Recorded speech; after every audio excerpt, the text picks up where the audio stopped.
Explanation, analysis, the people at the heart of every story. I'm Neil Patterson, and this is the Sky News Daily Podcast. So, by the end, we'll hopefully all understand what's going on in the world just that little better. Available wherever you get your podcasts.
Morning, everybody. It's 7 o'clock. Hurricane Milton has crashed into Florida with winds of more than 100 miles an hour. The hurricane hit Florida's Gulf Coast, bringing with it a deadly storm surge. There's no doubting the strength of this hurricane as it roars through. You can see its effects and you can feel a devastating power. And there goes Tropicana Field roof. In Tampa, the roof of the baseball stadium was ripped off as people sheltered inside. Ahead of the storm came at least 19 tornadoes, killing 2 people. And more than 2.5 million homes and businesses in Florida are without power.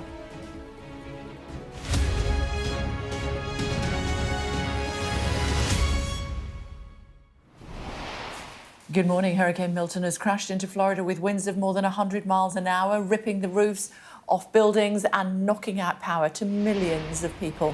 This is the scene across the state from Tampa in the western coast to Cape Canaveral on the other side of the peninsula. It made landfall just south of Tampa, and the major metropolitan area is still under a major emergency with warnings of deadly storm surges and flooding to much of the state. James is in Tampa for us. Hi, James. What's it like there in the early hours? Hi, Kay. Yeah, 1:30 in the morning here. It's still windy. I don't know if you can hear it. I can certainly feel it. And this is the wake of the worst. 1:30 in the morning, it made landfall, Hurricane Milton, just before 9 p.m. last night on the coast and has blown through, causing considerable damage. We know that already. We'll know the full extent of its impact come the daylight hours, but already it's been a very long and difficult night here in Florida. This was Hurricane Milton. Oh my God. Oh my God. And these were the moments it hit. And there goes Tropicana Field roof. It made landfall near Siesta Key in Florida just before 9 p.m. local time. With it came the storm surge, water thrown ashore from the Gulf of Mexico. It carried with it a serious threat to life as it barreled through. There's no doubting the strength of this hurricane as it roars through. You can see its effects and you can feel a devastating power. This is by no means the first hurricane that Floridians have experienced, but this one's different. The hurricane's arrival had been preceded by a series of tornadoes. Large tornado in progress. Dozens of them. Damage was done here in Martin County. This was the village of Wellington in Palm Beach County. And this was the scene in the city of Fort Myers. In all, there were more than 100 tornado warnings, a record for Florida in a single day. On this, a day for rare weather events. As the hurricane approached, we'd spoken to Nick Hollings, a British resident of Sarasota. The city was in the hurricane's path, and this was how it looked as night fell. There is no wind, no breeze. It's just incredible. We are right in the eye of the hurricane. We had horrendous winds just before, and they stopped pretty suddenly. And now we have absolutely nothing. Large parts of Florida had been designated evacuation zones. Much of the population left or sought shelter. Some chose to stay put in spite of warnings from the president down. Winds will be fierce at well over 100 miles per hour. It's looking like the storm of the century. Parts of Florida saw rainfall they've never seen before. A number of cities faced flash flood emergencies. Last night was a night to record history as Hurricane Milton visited in the hours of darkness. Daylight will reveal the full extent of what it left behind.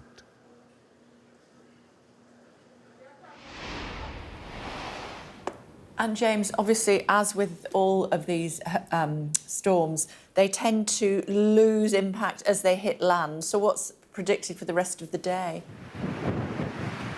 Yeah, it has lost its power as it's barreled through, Kay. As of midnight local time, an hour and a half ago, it was southwest of Orlando, and the power had dissipated as it made its way towards the Atlantic Ocean. That is the good news, I suppose, is that the worst is over, but it has been bad.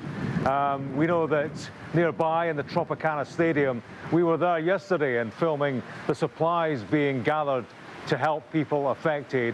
There were dozens, hundreds of National Guardsmen and emergency responders camped out in that stadium. I can tell you the roof was ripped off last night. No reports of casualties yet, but it was clearly a close one. People had to take cover in corridors. That baseball stadium, home of the Tampa Bay Rays.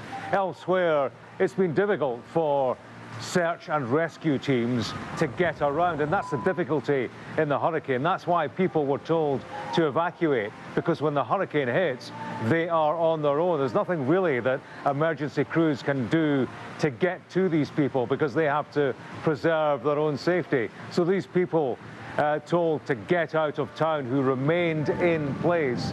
How they fared, I suppose we'll only know over time when daylight breaks around 7:30. That's in around 6 hours time, Kay. But you know, it was a very strong wind. We were told it would be a historic hurricane at its height. It felt like it. OK, but now keep safe. Thanks very much indeed. Thanks, James. Scientists, meteorologists say the data emerging from Milton has been both remarkable and worrying, particularly how fast it strengthened over abnormally warm waters in the Gulf of Mexico. Tom is here to tell us more about that. Hi. Hi there.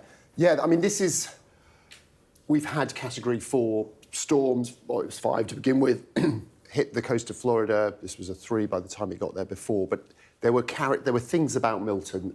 It's the muscle it had, really, that surprised even very experienced hurricane experts. And one of the key factors that they noticed was how quickly it intensified, how quickly it went from being a humble tropical storm to a Category 1 hurricane. It did that in about 16 hours, which is record fast.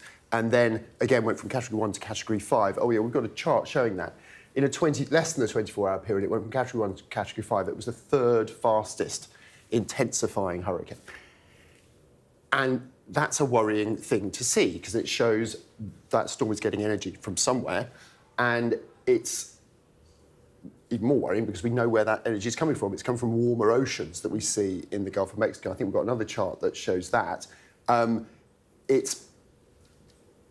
Gulf of Mexico, it's the warmth in the sea is what helps give energy to the barometric pressure changes and the physics of the storm that gives it that muscle. As you can see, this year's temperature, much like last year's, are way above average, a degree and a half, up to 2 degrees warmer than normal. And obviously that links to another thing we know that's going on in the world system, and that's climate effects. Mm-hmm. And that's what helped energise it.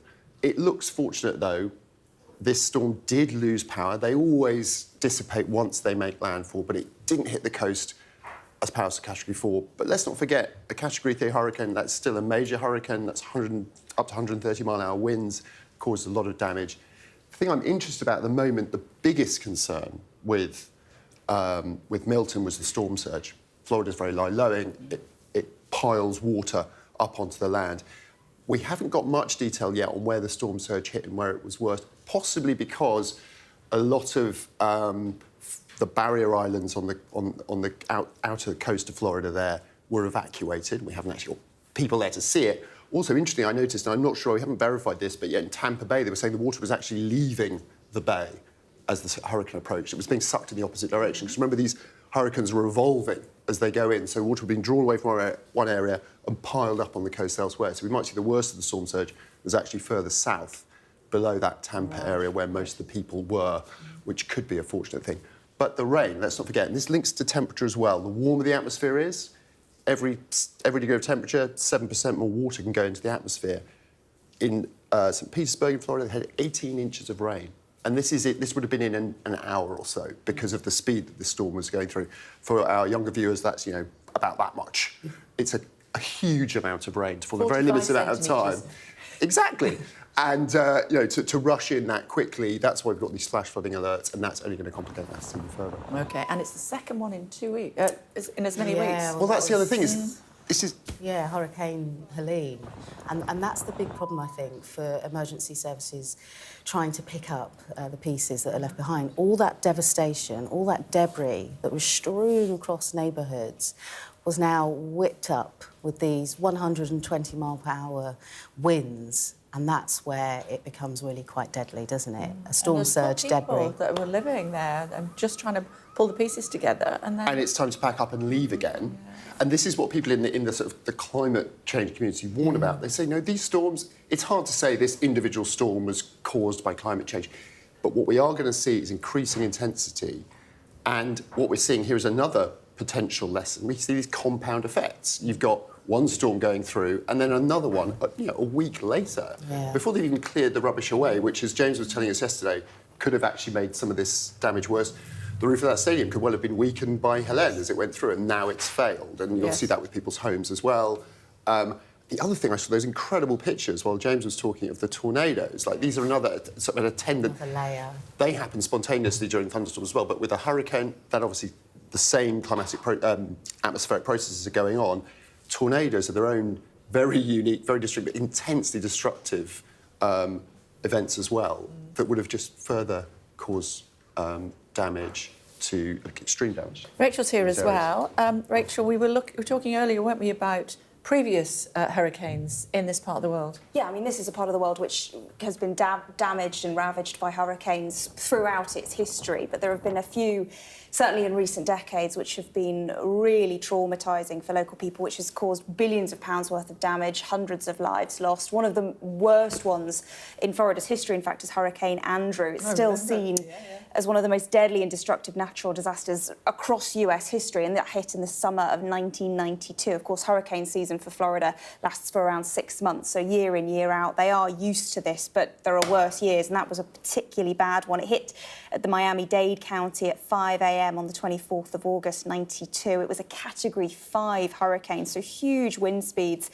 They peaked at around 165 miles an hour before the National Hurricane Center in Florida actually lost access to its tracking equipment. That tells you how bad it was. These are pictures from the time. The pictures from the time, really devastating. I think one of the key things about this hurricane in 1992 is it was seen that both the preparation for it and the response after it wasn't good enough. I mean, I think 2 days before, residents weren't prepared, so the infrastructure wasn't in place. The government, local authorities criticised afterwards. I mean, look at that devastation.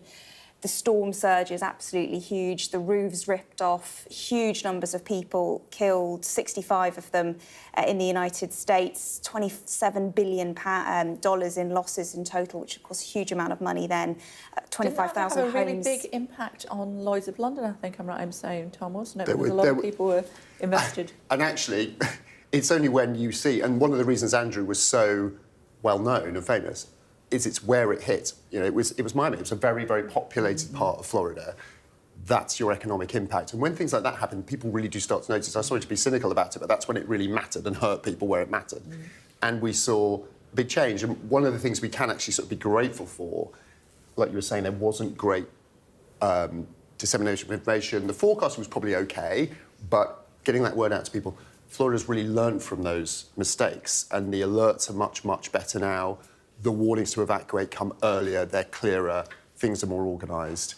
And I think we've really seen that, despite all the politicking that's gone around it during the presidential race. There has been very strong messaging getting out there quite early. There's been lots of resource put into the area before the storm gets there to ensure that that impact is less. But in terms of the economic impacts, I mean, that's the other thing about Milton that's significant, very unusual track. It kind of hooked right across Florida. That's not normal. Like, Helene went up the peninsula, this one came in across Miami. But it's hit that west coast of Florida, but it picked, you know, the most populated place. Tampa Bay is where nearly everybody on that west coast lives. So I think we're going to see a big economic impact. Hopefully not too many people have lost their lives because of those very clear evacuation plans. Lots of Brits there as well on holiday. It's that area, isn't it? And we'll talk about that going forward. And you've got some more to share with us, haven't you? But I just want to bring in Jonathan Reynolds, who's the Secretary of State for Business and Trade. Hello to you, Mr. Reynolds. Thanks for joining us. You've been looking at the pictures overnight. Let's start with the hurricane, should we? What's your reaction to what's been happening overnight? Well, these are clearly incredibly distressing images, and your heart goes out to the people affected by them. We're not unfamiliar with extreme weather events in the United Kingdom, but clearly what we're seeing here is something of a magnitude and scale which is very significant indeed, and thinking about all the people caught up in that. Is on.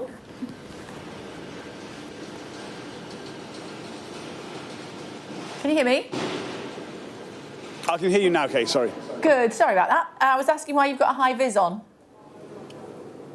Yes, I am in Berkeley, in Tyne and Weir. I'm at one of the cooperative group's distribution centres. They're an example of a great business in this country who invest in their staff, and it's the kind of business we want to highlight as we introduce our plan to make work pay. So a substantial increase in the rights of working people in this country, more protections for them, more protections against insecurity, but also balancing work with other parts of people's lives. So one of our key promises at the election being delivered in under 100 days. OK. And you want to talk to us as well about employment rights, don't you? What are your plans as far as that's concerned? Absolutely. So our employment bill that we are presenting to Parliament today, the start of the parliamentary process, it is about that greater security, that balance of work with other responsibilities, tilting the balance towards the best employers like the cooperative group here in Berkeley, and specifically it extends sick pay to a much larger group of workers. It gives them protection against unfair dismissal. It brings into scope things like parental leave and paternity leave for a greater group of workers. Many businesses already do this, so it's a level playing field in that regard, but it's making sure people understand that their rights will increase under this Labour government, and that we have worked with business to make sure what we're doing is fair, proportionate and balanced, and in the interests of everyone across the economy. OK, what do you say to those businesses who say that it's going to negatively impact recruitment within their business? Well, look, I can absolutely reassure them about that, because we've worked so closely with business and with unions as part of this process. So, for instance, at the minute, there are 9 million British workers who are not protected against unfair dismissal because they haven't worked for their present employer for more than 2 years. We are going to change that. They will have that right on day one. But we will also put into place probationary periods by which the process of fair dismissal is a lighter touch than it is for the rest of your employment. So there'll be a recognition that sometimes it doesn't work out. There's an easier process needed at the start of that employment contract. So you'll get more rights, but we're very sensitive, particularly for smaller businesses, of the need to recruit with confidence. We've listened, we've adapted the plans accordingly as part of that. So I can reassure people this is fair, balanced, does increase people's rights, but reassures them on that hiring point in particular. I wondered if I'm sure you saw the sanctions story that Ed Conway did when it comes to Russia, and people like Jaguar and other high-end vehicles that are made here are transported to a third-party country, and for some unknown reason they're finding themselves in Russia, being driven across the border when that's clearly against the rules when it comes to sanctions against Russia. I did speak to one of your colleagues at the time saying that you were going to look at that again and try to tighten those loopholes. Where are we with that? Yeah, absolutely. So first of all, I keep a very close eye on sanctions against Russia as part of our trade policy. We have sanctioned the overwhelming number of Russian products and services to make sure we are doing exactly what we need to do to reduce their ability to wage war in Ukraine. Specifically on the issue of luxury vehicles and the wider need to enforce sanctions against Russia in terms of third countries, we are proceeding with setting up something called the Office of Trade Sanctions. It's going to be a new body that specifically is able to better tackle issues like this. I'll be able to announce some plans to Parliament on that, I hope, fairly soon. But I can promise you, particularly in relation to Russia and what is happening in Ukraine, the government takes this exceptionally seriously and will always look to clamp down on any circumvention of the rules and sanctions that we put in place. OK, here comes the Taylor Swift question. It seems that everybody in the Cabinet went to see her at least once. Were you Billy No Mates, or did you go as well? I didn't go and see Taylor Swift. My idea of a good time is being at this distribution centre here in Berkeley, Kay. But as ever, you know, when ministers or anyone is asked to attend something and they do, they will disclose that in the usual way, I'm sure. Yeah, I'm sure. The Home Office is saying suggestions that discussions on security and public safety could be linked to attendance at concerts shows a fundamental failure to understand the seriousness of the security context after the terror plot in Vienna and in the days following the violent disorder in the UK linked to the Southport attack at a Taylor Swift dance event. I think that's a little bit of a stretch from the Home Office. I wonder why the Home Secretary didn't declare that she went until yesterday. Well, I understand that the tickets were actually supplied to her partner, and she did seek guidance on this and was advised as the right way to do that. But as they weren't given to her, she followed the guidance that was given. And specifically on the police escort point, those are operational decisions for the police, and I think they're absolutely right to take the security situation seriously. We've seen in this country, terrible attacks on venues, particularly the Manchester Arena one, relevant to my constituency in particular. So I would always back the police on making those operational decisions, which is what they do. That doesn't come to politicians. Yeah, my question was, why did she decide to declare it yesterday? But I understand she specifically sought guidance on this point. The tickets had gone to her partner. She was the plus one in this situation, so she followed the advice that she was given in relation to that. She knows what the deal is. I mean, she's been in politics a very long time. Could it be that she was on the front page of the Sun newspaper yesterday highlighting the fact that she was in some way involved in the security decision-making around Taylor Swift? We covered it yesterday on the telly, and she thought, you know what, I better declare that because those pesky journalists are going to find out that I went.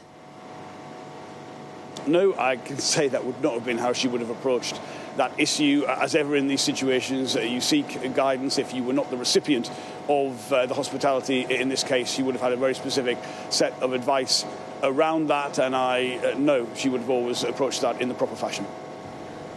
Why didn't you go? Well, I've been pretty busy, to be honest, Kay, as have my colleagues. But look, you do get invited to a whole range of things as a shadow minister, as a minister. And I'm sure they think, Dad had the opportunity to see Taylor Swift and he didn't take us.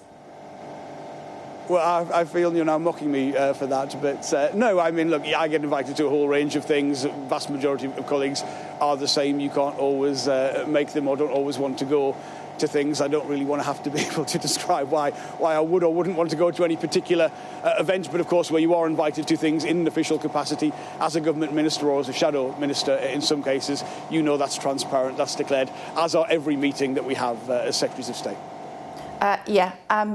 Optics is my favourite word at the moment. Can you accept and acknowledge at least that all of these freebies that seem to be landing on the cabinet room table at the moment are not good for your first 100 days in office? Well, look, what governments are judged on is whether they deliver upon their promises. What I'm announcing today on our biggest upgrade of workers' rights in a generation is exactly the things, I think, by which people will judge a government. Ministers, shadow ministers, have always been invited to events. You know, many of the things that have been covered, many things that I have been at when I was a shadow Secretary of State, I would just stress you're sometimes, in fact, almost always there alongside the government ministers at the time that you were shadowing. So that is a part of it. But look, the success or failure of any government is, does it deliver on its promises? Does it make people better off? I'm absolutely certain and know, first of all, this government is delivering on its promises. That's why I can make these announcements today, and the people will be better off under this Labour government, and that's ultimately what they will decide our success or otherwise according to. OK, let me try this one on you. The Institute for Fiscal Studies suggests that your party will need to raise taxes by £25 billion to keep spending rising with national income, I should say. You've outlined £9 billion worth of tax rises in your manifesto. Where's the other £16 billion coming from?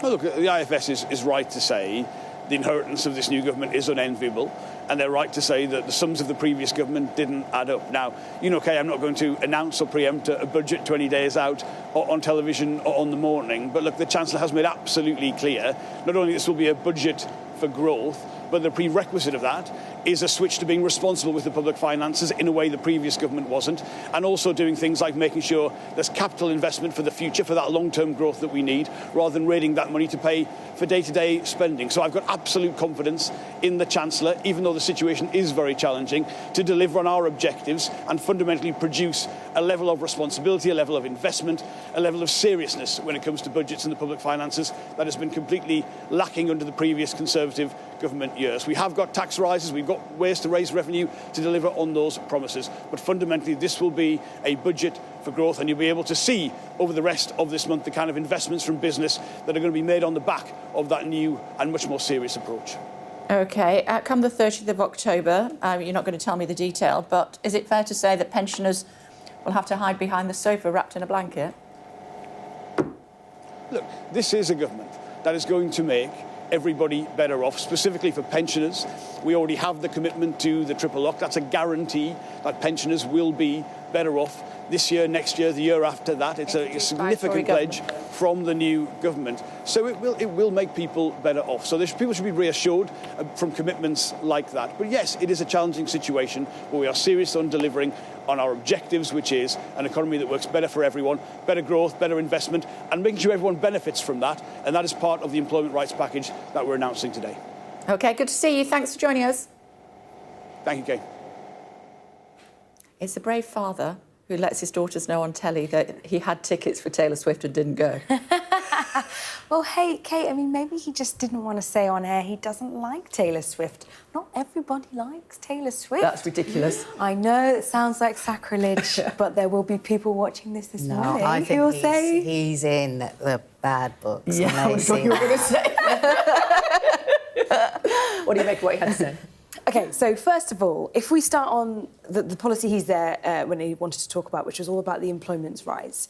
Now, it was really interesting in terms of the fact that we know there's been a bit of a back and forth for a while, reportedly between him and Angela Rayner on workers' rights and exactly where the kind of fine balance should be found that wouldn't penalise or punish businesses, but would also still improve employers' lives and security, essentially.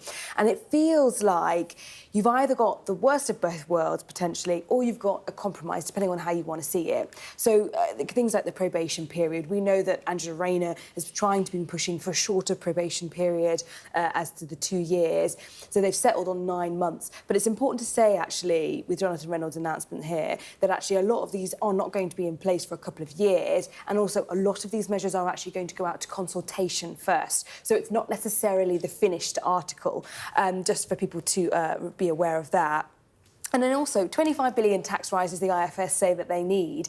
That's a huge amount of money. And as you rightly pointed out, they've already said we've got 9 billion here that we've already announced, no surprises. But that means 16 billion pounds of surprises if they are going to stick to those fiscal rules and if they are going to do what the IFS says, which is they're not going to then cut that public spending in a way they don't want to.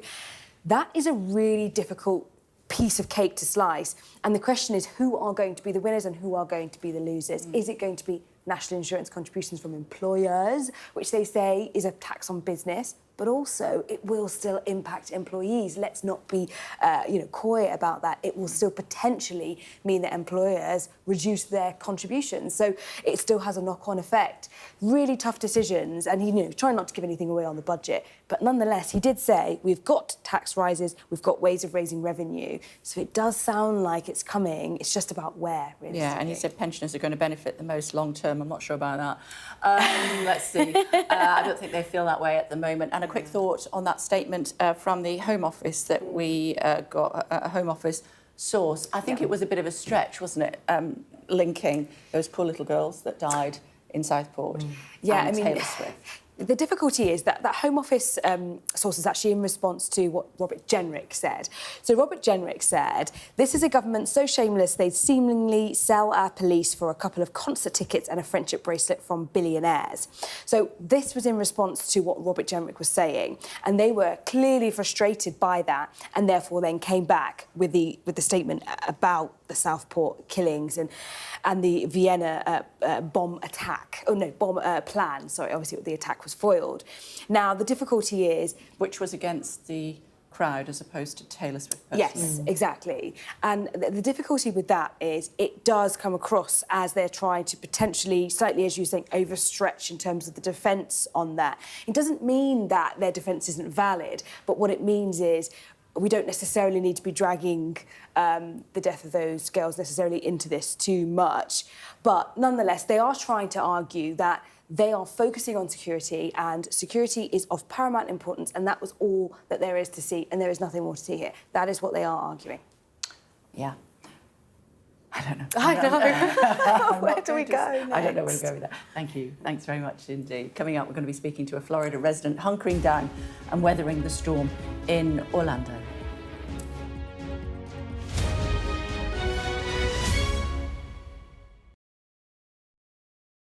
Weeknights on Sky News. This is your chance. Tell people. Welcome to the Politics Hub. Our police force has apologised. If you want to find out about Grimsby, you come to the docks. I'm live in Jerusalem. Are you not concerned that that could lead to all-out war? Hello there, good evening. There are fears of an upsurge in violence. What's at stake here? You are watching the press preview, a first look at the front pages as they arrive. Independent, United Kingdom. These last few years have seen some huge stories. And these stories have been driven by politics, by politicians, the people in power. You must stay at home. And it's my job to figure out how these decisions made by politicians impact all of us in our everyday lives.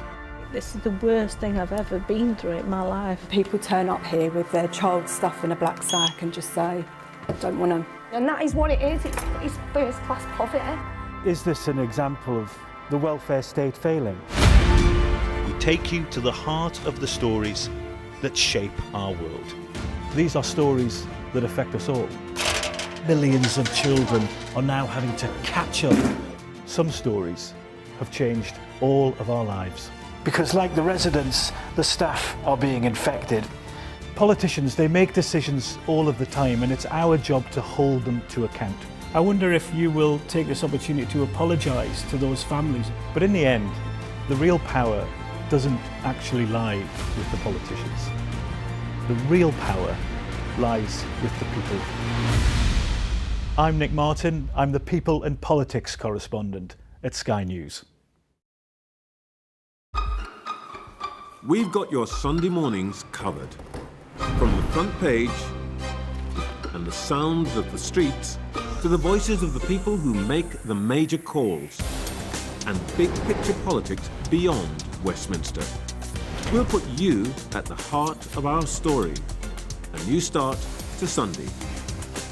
I'm ready. Are you? Join me, Trevor Phillips, Sunday mornings on Sky News. The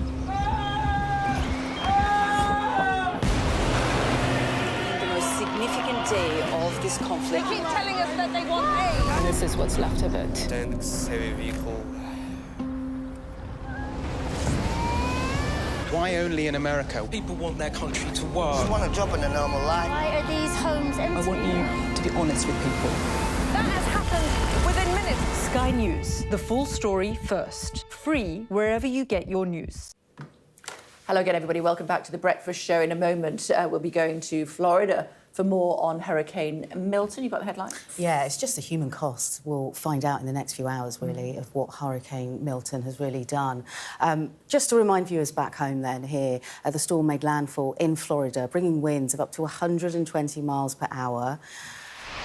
And ahead of the hurricane, 19 tornadoes hit the state, with 2 people reportedly killed. And, of course, a warning of flash flooding was issued, with 10 to 14 inches of rain having already fallen. And to add to that, more than 2.5 million homes and businesses have been left without power. Talking about that with the team in just a second. Before that, James is standing by for us in Tampa. Hi, the storm has moved on now, reduced to hurricane category 1, I believe, but nevertheless, we won't know until it's light what sort of damage has been done. Yeah, hi, Kay. I suppose that's the silver lining, that it has passed. It's beyond Orlando, on its way to the Atlantic Ocean, and has dissipated in power. But that word power, we felt it here just before 9 p.m. local time. That's when it came ashore. It made landfall, Hurricane Milton, bringing with it the storm surge and the danger to life and property and danger of destruction. All will be revealed in the daylight hours. But already we are hearing reports of fatalities and considerable damage, cranes falling, the roof ripped off, the baseball stadium in Tampa, home of the Tampa Bay Rays, that was housing emergency workers. No reports of casualties, but clearly that was a close one. Many of them have had to take shelter in corridors in that particular stadium. They were corralling, they were gathering there with a view to helping the search and recovery effort, which will start 7:30 local time, Kay, in about 5-6 hours. That's when it's sun up here, and that's when I suppose the sun shines and we see daylight of what damage and destruction has been brought to bear by Hurricane Milton. But it was a powerful storm. We were told to expect something historic. That's how it felt, not a wind that you would be inclined to mess with. Absolutely. James, for now, keep safe. Thank you. Matt Collins, a resident in Orlando, joining us now. What's it like where you are, Matt? Good morning. Good morning. It's eerily quiet right now. A few hours ago, we had terrible wind and rain that's come through. I think my backyard's flooded. Fortunately, it hasn't got into the house yet, but we lost power about 8 p.m, so which is a lot earlier than we anticipated. What's it like living in an area that suffers from such terrible storms? You kind of get used to it. I've been here 8 years now. It's just part and parcel of living in Florida. You get, a few days of knowledge ahead of time to get prepared. And I think the services over here, the counties and everything that come together to help you, know what you need to do and get prepared for what type of storm, whether it's going to be wind or rain. A lot of people here have boarded up their houses. A lot of people have evacuated. A lot of people in Central Florida have single-story homes with sort of like tin roofs, which make them quite vulnerable. So people have to evacuate for that, which is why you've seen so much chaos on the roads getting out. What made you decide to stay put? I've got a brand new house, which I hope would help me. It's a 2-story house, so we can get upstairs. And being in kind of Central Florida and Winter Park, just in Orlando, we're not going to get any storm surge. So again, I think with a storm this big, there was nowhere really to go unless I was trying to get out of the state up to sort of the Georgia area. But again, they've just had a terrible storm there just last week. So everywhere's kind of in the same boat. I've got a lot of friends in North Carolina that are struggling right now as well. So I thought it was the best thing to do.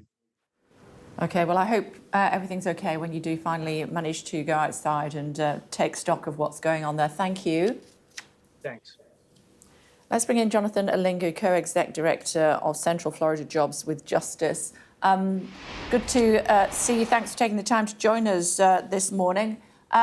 What will your role be, your organisation's role be, once this latest storm has passed?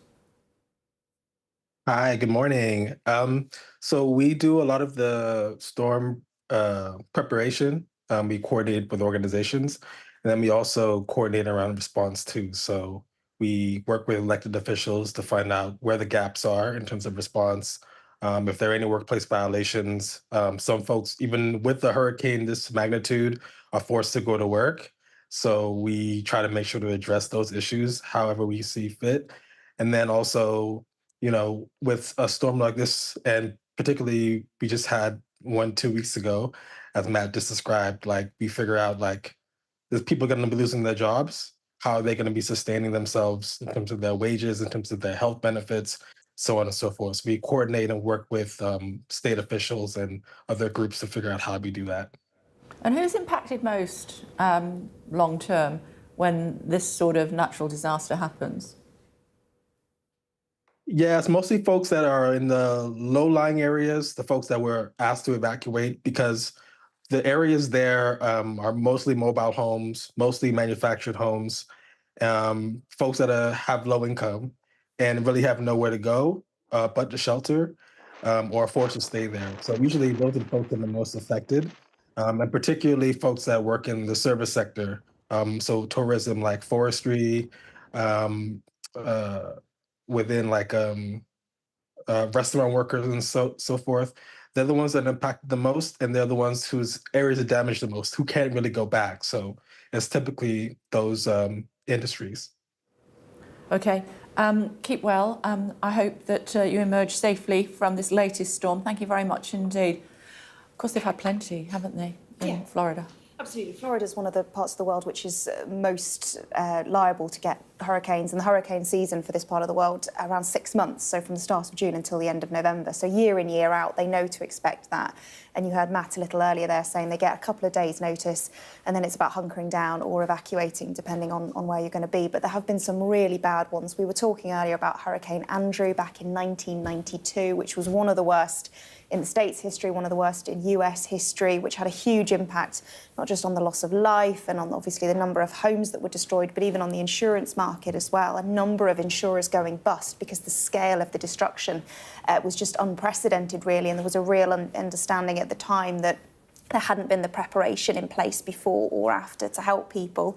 But more recently, there's been a number of bad ones as well, Kay. Hurricane Irma, people might remember just a couple of years ago, 2017, that made landfall at Florida Keys in September 2017. At its peak, a Category 5 storm, so huge wind speeds of 177 miles an hour. 6 million residents in Florida particularly evacuated.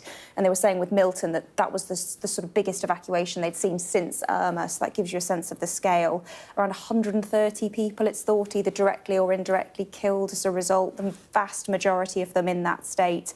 And it caused an estimated $50 billion worth of damage. Roofs ripped off, flooding, as you can imagine, and power knocked out to millions and millions of people. You can see some of those pictures there again of this devastating storm. And then more recently, just 2 years ago, in fact, Hurricane Ian devastated the community. So you can see how people in Florida constantly having to deal with this, rebuild, and then it hits again. That had 15-foot storm surges, again a Category 5 status, and more than 150 people thought to have died, 70 of them in Florida. And it was actually the costliest storm in the state's history, $109 billion worth of damage. And that was only 2 years ago. So you get the sense of how, as I said, time and time again, this state's having to deal with just stuff that we in the UK can't imagine. Absolutely. 2 weeks ago, they had Hurricane Helen and now Hurricane Milton. Thankfully, it has dropped in strength, always does, as you said, when it hits land. But Sarasota has been impacted. That's right. So one of the biggest risks from Milton was going to be this storm surge that it brought, which is effectively just the wind forcing water, piling it up onto the land. The initial forecast, as recently as last night, was the Tampa Bay area was going to get hit worst. It seems that the track, very hard to predict, shifted it all about 40 miles further south. So what we've actually seen is about 5 to 6 feet of water get sucked out of Tampa Bay and piled up in Sarasota, where they're getting about a 10 to 12-foot storm surge there. That will be causing, certainly in those coastal areas, and remember, Florida is pretty flat, it's very low-lying, so people on that coastal margin will be seeing some serious flooding. And then on top of that, you've got the rain, a foot or so of rain in a very short period of time. I mean, you heard James there saying one thing to be thankful for in a way is this storm is going straight across the quite narrow peninsula of Florida and out into the Atlantic. It's probably headed that way almost as we speak. Does it build up in its strength again once it hits the water? It could do. It depends on on sort of how cohesive the storm is, because it gets you can actually see it on the satellite. It sort of breaks up and gets less organised as it hits land and things slow down. So quite what it turns into when it leaves, we don't know. It'll be heading for the UK eventually in little tatters, like we're experiencing the bad weather at the moment, the remnants of Atlantic hurricanes coming over our way, but it won't be as windy as this. It's one thing we can be fairly sure of. But I was going to say, because it's making that quick exit from Florida, that rain is going to be fairly short-lived. Unlike with Helene, which went past Florida, but up through the centre of South Carolina and North Carolina, and then it parked itself over the Appalachians there for 24 hours. They've had levels of rain in that area they've never seen before. And again, that's because of the amount of moisture that was locked up in these storms. They can be very grateful, in a way, that Milton is making its way out to sea again, because that rain is going to go with it. Talking about Hurricane Milton that made landfall in the early hours of this morning. We'll update you on that throughout the course of the morning here on Sky News Breakfast. What else?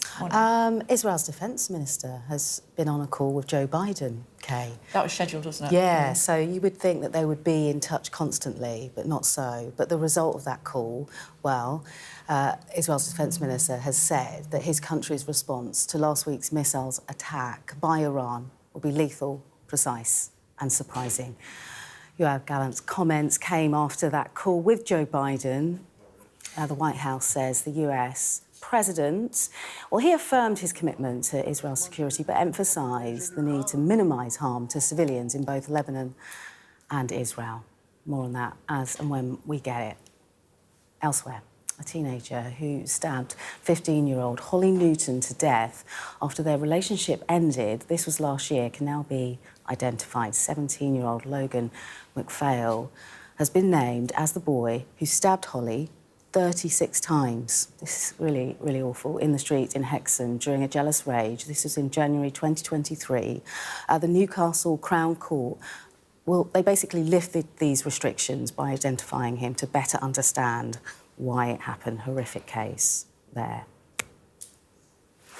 Human trafficking charges against a Scottish stagecoach tycoon, Dame Anne Gload, has been dropped. The 81-year-old was charged by Scottish police, along with 3 others, over people brought to the country as part of her charity work. All had strongly denied the charges, and Crown prosecutors say no further action will be taken unless new evidence becomes available. Now, tributes have been paid to Holocaust survivor Lily Ebert, who has died at the age of 100. King Charles was among those who praised her extraordinary resilience and said she became an integral part of the fabric of our nation. Now, the Association of Jewish Refugees have paid tribute to the zest of her life. When I survived the worst thing in life, being in Auschwitz, that could say was in the life for anybody the worst thing. To survive that, I don't think a lot of people survive that.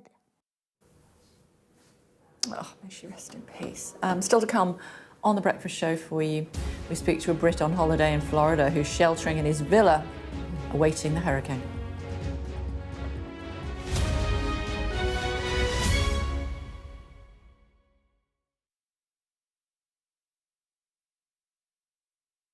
We're rolling. Welcome to the world.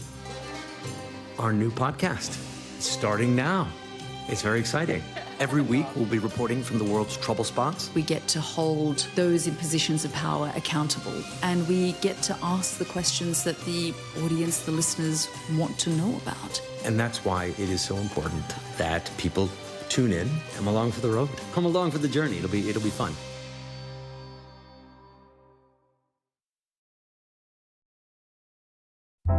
Big stories don't always come from big cities. I'm Lisa Dowd and I'm Sky's Midlands correspondent. You are not getting in this elevator, okay? The judge made it very clear that she could see no justifiable reason why Sakulas wasn't here facing British justice. I promised I would get him justice. Free, wherever you get your news. This is what they're up against. The wind is the really big problem. It is back-breaking work and the smoke is thick. It's been working well. Water levels are dropping, but no one knows what impact further rain will have. What would you do if this place wasn't open? This is the exact spot in Nottingham where their 19-year-old son, Barnaby Webber, lost his life. I just think it's so cruel and so harsh. It's really scary. We're terrified. In this community, I'm told that everybody knows someone affected by COVID. Hopefully this will be the last wave. Sky News gets the full story first. Change seems tantalisingly close in this corner of the UK. Wales was the first to introduce the plastic bag charge. It's legal to let go. Set the speed and take the hands off. It's almost driverless, but not quite. Hans is a highly trained police dog. The force is incredible. It's really frightening, actually. This is my patch, my specialism. It's also my home.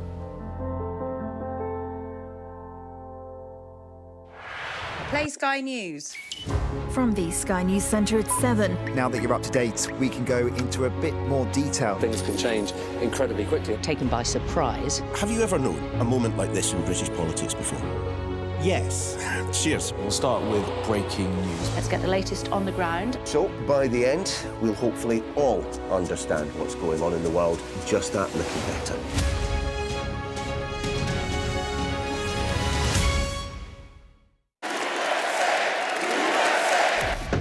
I say, bring it on. With America divided and tensions running high, get ready for an election like no other.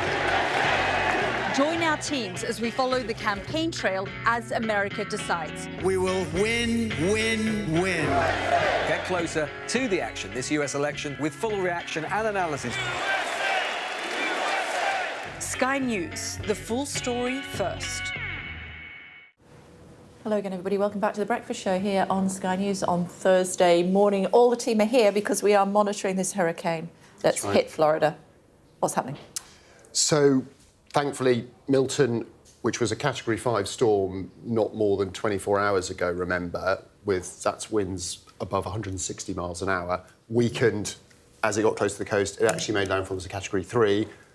Although that sounds a lot better, it's still 120 mile an hour winds, big storm surges on parts of the coast there, so it's still got a lot of power, a lot of damage it can do. But yes, it was not as bad as it could have been. I think everyone there will be very grateful for. Absolutely. It's now weakened substantially, as these hurricanes always do when they go over land, and will now be exiting the other side of Florida because it's crossing that narrow peninsula. It's a very narrow peninsula, isn't it? But we've seen spectacular amounts of rain, about 10, 12 feet of storm surge in Sarasota. Not as, the big population hub of Tampa Bay, but, these are still big towns. There's interstate networks there, lots and lots of power lines down, and also tornadoes, 19 across the states, that are whipped up by this huge weather system going over. Okay. They're causing real localised damage. OK, I saw some images in the papers overnight that Walt Disney World had gone dark while everyone was evacuated from the scene.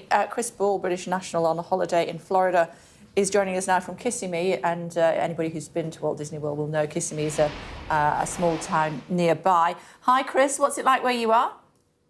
It's not good, Keir. It's not good. Well, I think we're pretty much in the middle of it right now, I think. It was due to hit Kissimmee at its worst between, now 2:30 and 3, and there's lots of noise outside. Quite scary, bangs, loud flashes. Loud bangs, flashes. We have a steel frame gazebo over our pool, and that's been shredded. There's not much left of that. And the pool is also overflown as well. So, yeah, it's not good. Not like a UK stuff. Yeah. Who are you there with, Chris, and how are they coping? I'm with my family, my wife, son, daughter, and her partner. They're scared, yeah. They're in bed at the moment. My wife's up with us now, but it's quite scary. They've locked themselves in the bedrooms to keep out the way, really. Why did you decide to stay put? We haven't had an evacuation order where we are. We did get a curfew. We were on curfew from 7 p.m. last night until 10 a.m. this morning, Thursday. So we haven't been asked to move. So we just stayed put where we are. The holiday company got in touch and said the villa that we're in is, safe to be in. So we haven't moved because we haven't been told to, basically. What made you go to Florida? We've been before. And people ask me, why did I book it in October? I booked this 18 months ago. I never even give it a thought. I just booked October and never even thought about hurricane season. So my bad, really. I wasn't expecting this to be as bad as this. So, are you going to be able to carry on with your holiday in the morning for you? Yeah, I think so. I mean, we've done a few of the theme parks. Everything should be, they reckon everything should be reopened again by Friday. Pretty much. I mean, as you've mentioned, Disneyland and everything closed yesterday. All the shops closed at 12 o'clock yesterday.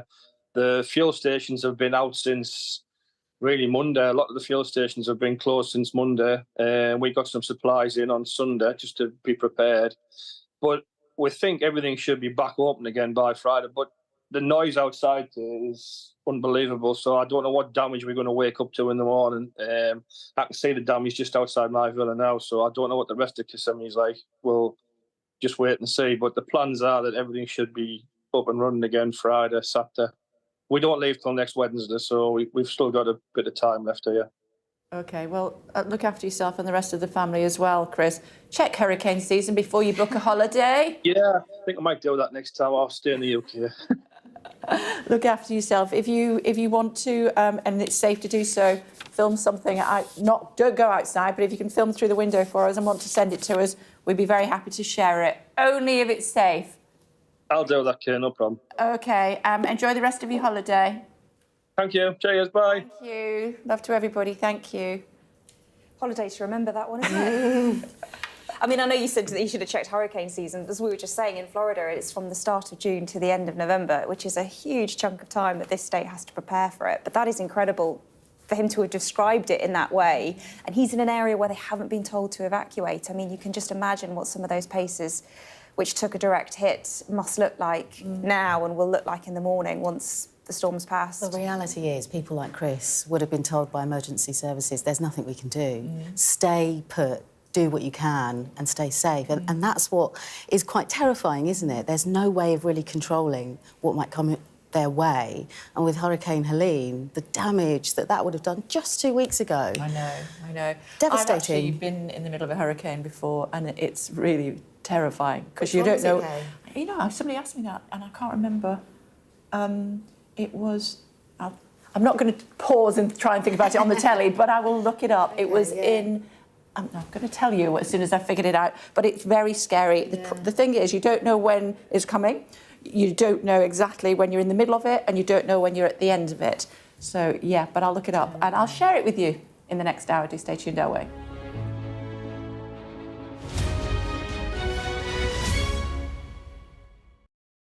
There's always more to the news than a headline. We want to discover, to delve a little deeper, to find out what's really going on. Explanation, analysis, the people at the heart of every story. I'm Neil Patterson, and this is the Sky News Daily Podcast. So, by the end, we'll hopefully all understand what's going on in the world just that little better. Available wherever you get your podcasts.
Morning, everybody. It's 8 o'clock. Hurricane Milton has crashed into Florida with winds of more than 100 miles an hour. The hurricane hit Florida's Gulf Coast, bringing with it a deadly storm surge.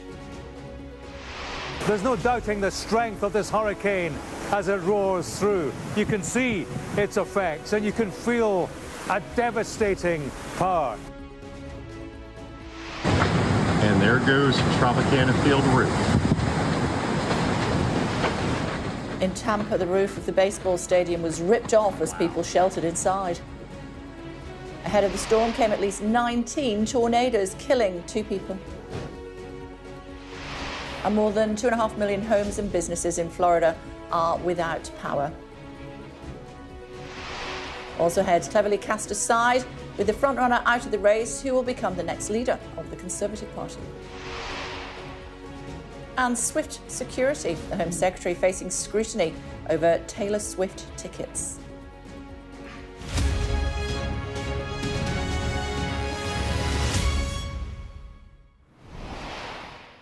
Team are all here. We'll be talking about Hurricane Milton throughout the course of the morning. It's hit Florida with winds of more than 100 miles an hour, toppling cranes, ripping the roofs off buildings and knocking out power to millions of people. This is the scene across the state from Tampa in the west coast, Cape Canaveral on the other side of the peninsula. Our US correspondent James Matthews joining us now from Tampa. I think the storm has passed where you are now. You do have the after effects of it though. James, what's it like? Yeah, that's right, Kay. It has passed indeed. In fact, the rain has stopped here in Tampa and the wind certainly has died down. Hurricane Milton has made its way out towards the Atlantic and has dissipated in power. So it's a situation now where we await daylight. That's about 5-6 hours away to realise the full extent of its destruction. But it was quite the night, I can tell you. Hurricane Milton, it wasn't a wind that you would mess with. It had Floridians pinned down on a night of fear and fate. This was Hurricane Milton. Oh my God. Oh my God. And these were the moments it hit. And there goes Tropicana Field roof. It made landfall near Siesta Key in Florida just before 9 p.m. local time. With it came the storm surge, water thrown ashore from the Gulf of Mexico. It carried with it a serious threat to life as it barreled through. There's no doubting the strength of this hurricane as it roars through. You can see its effects and you can feel a devastating power. This is by no means the first hurricane that Floridians have experienced, but this one's different. The hurricane's arrival had been preceded by a series of tornadoes. Large tornado in progress. Dozens of them. Damage was done here in Martin County. This was the village of Wellington in Palm Beach County. And this was the scene in the city of Fort Myers. In all, there were more than 100 tornado warnings, a record for Florida in a single day. On this, a day for rare weather events. As the hurricane approached, we'd spoken to Nick Hollings, a British resident of Sarasota. The city was in the hurricane's path, and this was how it looked as night fell. There is no wind, no breeze. It's just incredible. We are right in the eye of the hurricane. We had horrendous winds just before, and they stopped pretty suddenly. And now we have absolutely nothing. Large parts of Florida had been designated evacuation zones. Much of the population left or sought shelter. Some chose to stay put in spite of warnings from the president down. Winds will be fierce at well over 100 miles per hour. It's looking like the storm of the century. Parts of Florida saw rainfall they've never seen before. A number of cities faced flash flood emergencies. Last night was a night to record history as Hurricane Milton visited in the hours of darkness. Daylight will reveal the full extent of what it left behind. James, as you were saying, the threat has now passed for many, but now, come the morning, it'll be time to figure out just how much damage Hurricane Milton has done. Yeah, that's right, Kay, and that is not going to be an easy task. Bear in mind the warnings of the historic nature of this, the historic power, the wind speeds up to 180 miles an hour, the storm surge up to 12 feet. That all took place on the coast, and the water, of course, travelled inland. I mean, as I look around me now, yes, it's empty. It's at that stage where the wind has died down. You see some of the damage here. I mean, branches, plant pots, various debris. You hear the sound, that There's an eerie quiet punctured by alarms, you know, that rhythmic sound of car alarms, fire alarms, and so on. People in their beds in this particular locality. The question will be, what happened to the people who stayed put in evacuation zones when they were warned that they would die should they remain there? During the hurricane, they were very much left to their own devices because, as the emergency services kept reminding us, there was nothing that could be done to help them when the hurricane hit if they were in the wrong place. That's the question now. What happened to the people who were in the wrong place? Did they survive? What has been the full extent of the damage? We've certainly seen damage.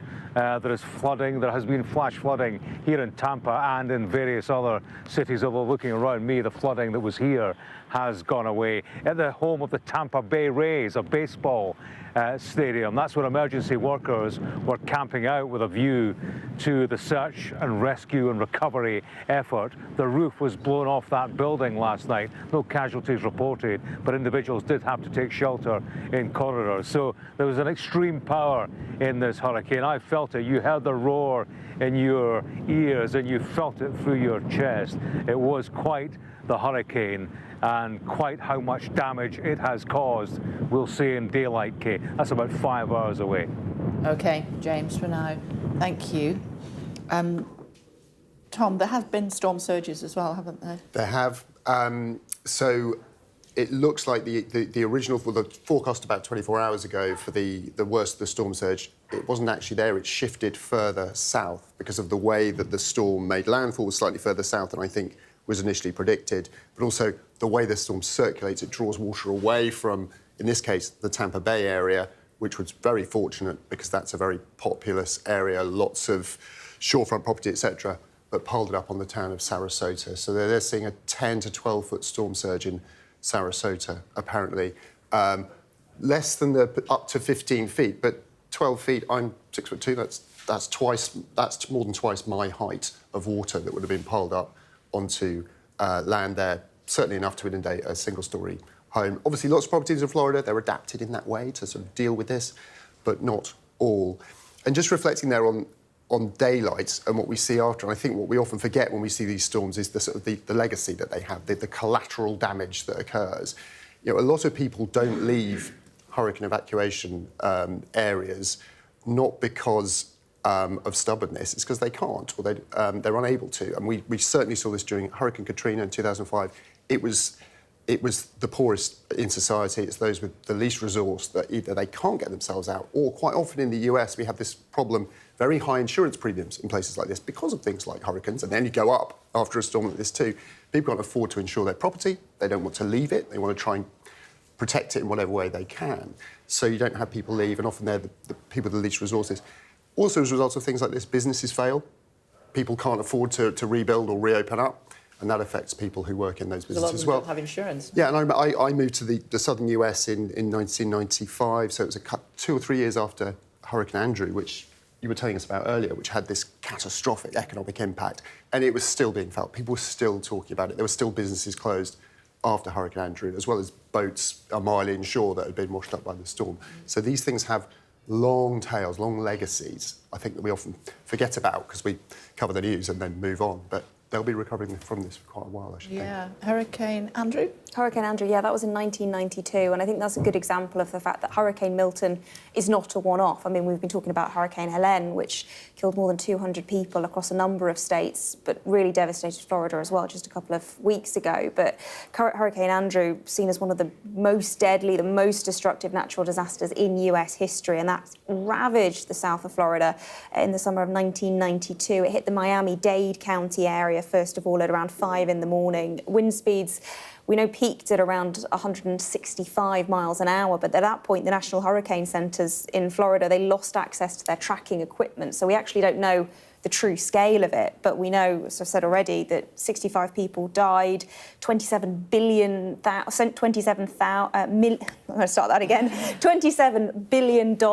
in losses total, and a huge knock-on effect, as we were just hearing. Insurance companies going bust, huge numbers of people displaced, living in tent cities effectively, 25,000 homes destroyed, people just absolutely devastated by it. And the real implication at the time was that people hadn't been given enough warning beforehand, and the response afterwards wasn't perhaps what it should have been. But that's just one of so many that have hit this part of the US in recent years, in recent decades. OK, so if you're just tuning our way, 2 million people are without emergency power as a result of the storm that has barreled through Florida. As I said, 2 million people have been displaced. Actually, 3 million people have lost power, is what we are being told. Continue to monitor that situation for you. Reports of 2 deaths as a result of the hurricanes, the storm surges, and something like 19 tornadoes is what is being reported. We'll get more information on that and update you in just a few moments' time. Before that, though, just move right to the front of the desk so I can speak to Kevin Holidaymaker, who's joining us as the Shadow Business Secretary. It's good to see you. Thanks for taking the time for joining us. And then there were 2.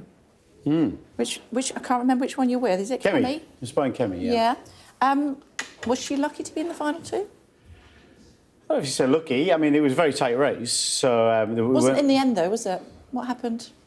Well, it was pretty tight at the end. There was only a few votes separated all 3 candidates. So, and the voting patterns were a bit unpredictable, it's fair to say. But we thought after the previous round of voting, we were quite confident that Kemi would get there. I'm pleased she has. You know, the 2 candidates now go forward to the membership.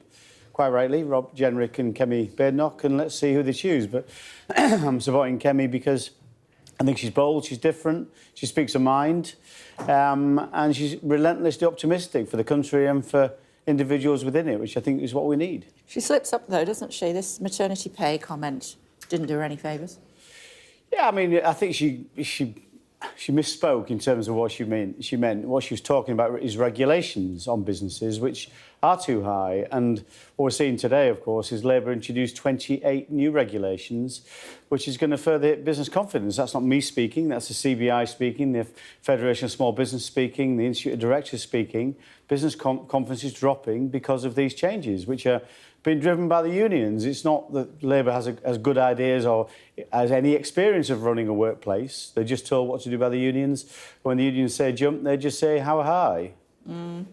I'm sure they would say something different if they were here. Talk to me about the fact that Robert Jenrick was on the programme yesterday. He did a late night. His team rang all the stations late night to come on because he was really worried that he wouldn't be in the final 2. That proved not to be an issue. When he was sat there yesterday, he said there's always a bit of horse trading at the very end when I asked him about the final ballot.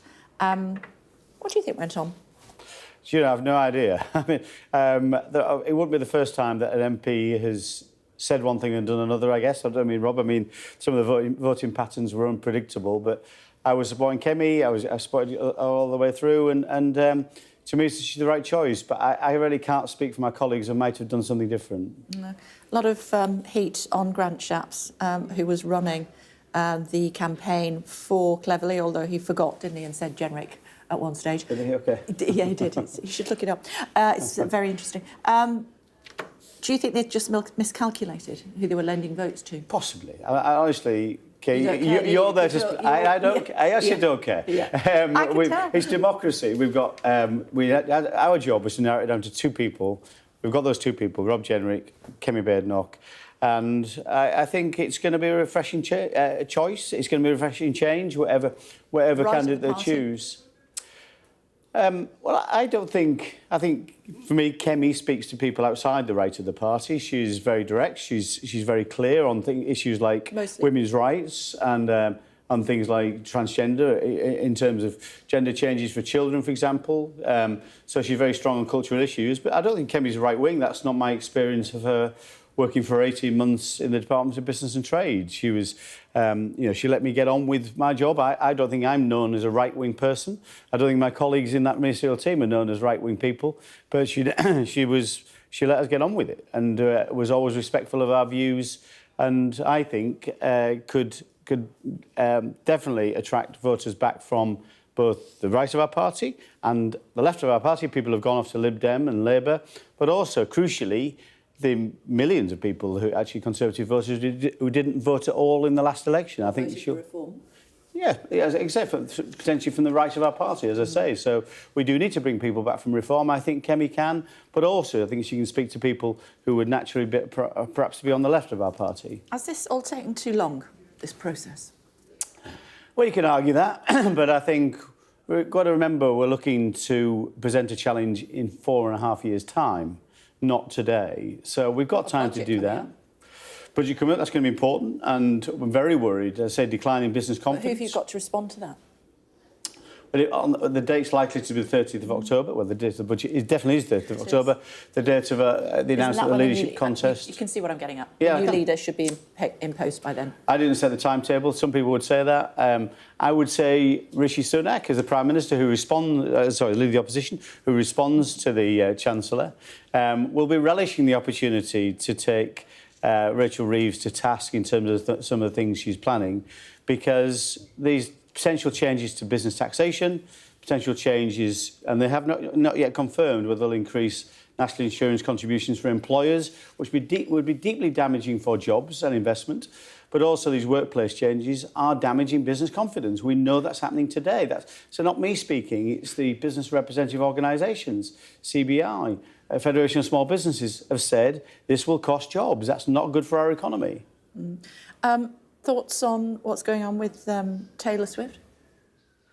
Yeah, you're probably referring to Yvette Cooper's role in that, I guess. Is that what you want to talk about? My kids love Taylor Swift. I'm a big fan myself. I have to be, really. But no, it sounds very strange what's happened there. I mean, and also the judgment around that. To give somebody this security protection, of course, we want to make sure any visit to the UK is properly protected. But this is a billionaire rock star who was given this kind of special treatment in terms of security detail and these outriders and blue light.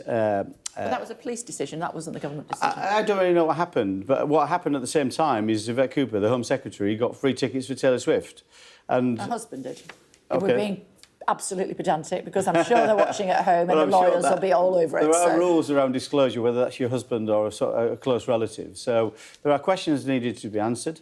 They need to understand whether there was a disclosure of that to the Permanent Secretary in her department, which is a requirement. So we need transparency just to find out what happened, where it happened. But I think there is a question of judgment around that. You're providing these extraordinary measures to an individual in the UK, and then at the same time accepting a free hospitality gift from that person. It doesn't look right. Let's see what they say. It's good to see you as always. Thanks so much indeed. Thanks a lot. What do you think at home? Let us know your thoughts. You can always tweet me directly if you would like to, @KBurley. I very much look forward to hearing from you. Earlier on, in the last hour, we had Jonathan Reynolds, the Business Secretary, on the programme, and this is what he told me. I understand she specifically sought guidance on this point. The tickets had gone to her partner. She was the plus one in this situation, so she followed the advice that she was given in relation to that. She knows what the deal is. I mean, she's been in politics a very long time. Could it be that she was on the front page of the Sun newspaper yesterday highlighting the fact that she was in some way involved in the security decision-making around Taylor Swift? We covered it yesterday on the telly, and she thought, you know what, I better declare that because those pesky journalists are going to find out that I went. No, I can say that would not have been how she would have approached that issue. As ever in these situations, you seek guidance. If you were not the recipient of the hospitality in this case, you would have had a very specific set of advice around that, and I know she would have always approached that in the proper fashion. So they're just trying to shake it off. I love that song. Well, trying, succeeding is a different question. Yes. Yeah, I mean, this row's kind of bumbling on. Kevin Hollinrake there trying to say that there was clarity needed on some of the details of the story and the declarations and whether Yvette Cooper declared everything correctly. Now, as far as we understand it, she has declared everything correctly. No.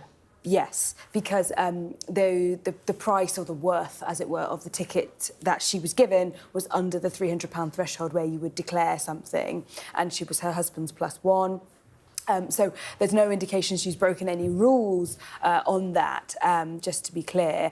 But Kevin Holidaymaker was trying to argue that it's a question of judgment when it comes to whether it would be the best idea or the best decision politically to potentially go to that event or to receive those tickets. It's really tricky, and this is what we've been saying for a while about the freebies debate, is it's always really tricky for politicians because, you know, when they are within the rules, that's fine. However, as we saw from when we saw Keir Starmer have to row back a little bit and do a bit of a U-turn and pay for his Taylor Swift tickets, optics are really important. 2 lots of Taylor Swift tickets. Yes, exactly. And people don't want to be seen to be kind of, you know, filling their boots or having a blast while people at home are struggling. And also the indication from some of the reporting has been that, you know, was there a situation where are these two things linked essentially between the free tickets and the decisions made around and we're not saying that. That's been the suggestion in some of the reporting. That's not what we are suggesting.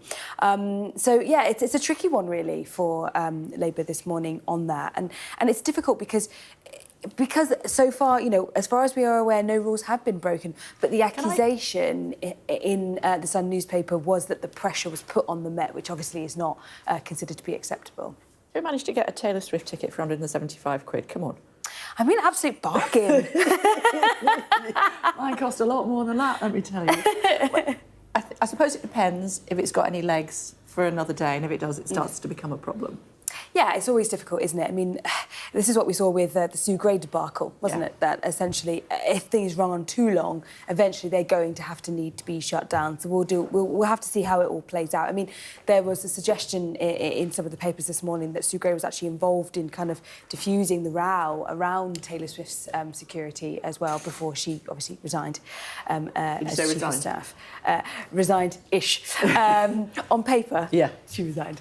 And therefore, you know, this is always the difficulty with a lot of these controversies, isn't it? Is how does it look and how do you defend it and how do you justify it? And Labour are kind of grappling with that at the moment, but they are insisting they've done nothing wrong and there's nothing to see here, and everything they've done has been above board and within the rules, and their focus was on security. Yeah, and Johnny Reynolds did a pretty good job of saying nothing to see here this morning. Yeah. He said he'd rather be in the warehouse at the Co-op in the North East than at a Taylor Swift concert. Hey, you know what? I'm not going to criticise him for his niche leisure activities because everyone has weird hobbies, and maybe his in warehouses. Yeah, maybe. I don't think so. Thanks very much for now. I want to take the other side of the pond, find out what's going on with Hurricane Milton. It has passed through now. Once again, out in the Atlantic is what we're being told. What sort of damage has it caused? We'll find out at first light, which is in about 3 hours' time.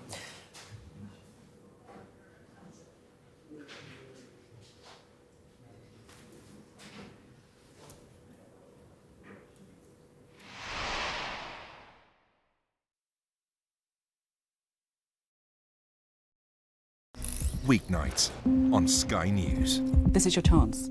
Tell people. Welcome to the Politics Hub. Our police force has apologised. If you want to find out about Grimsby, you come to the docks. I'm live in Jerusalem. Are you not concerned that that could lead to all-out war? Hello there, good evening. There are fears of an upsurge in violence. What's at stake here? You are watching the press preview, a first look at the front pages as they arrive. Independent United Kingdom. These last few years have seen some huge stories. And these stories have been driven by politics, by politicians, the people in power. You must stay at home. And it's my job to figure out how these decisions made by politicians impact all of us in our everyday lives.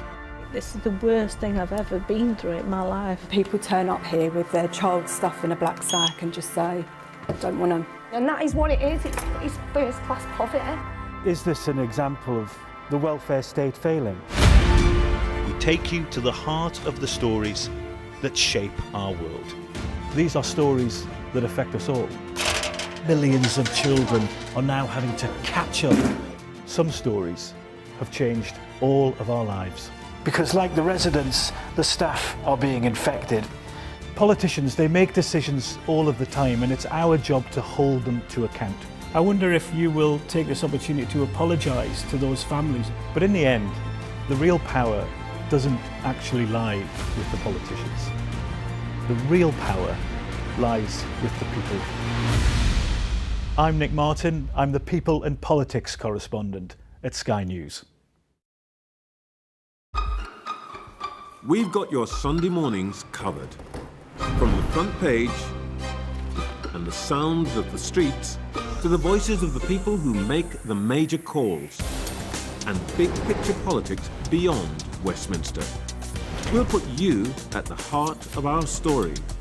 A new start to Sunday. I'm ready. Are you? Join me, Trevor Phillips, Sunday mornings on Sky News.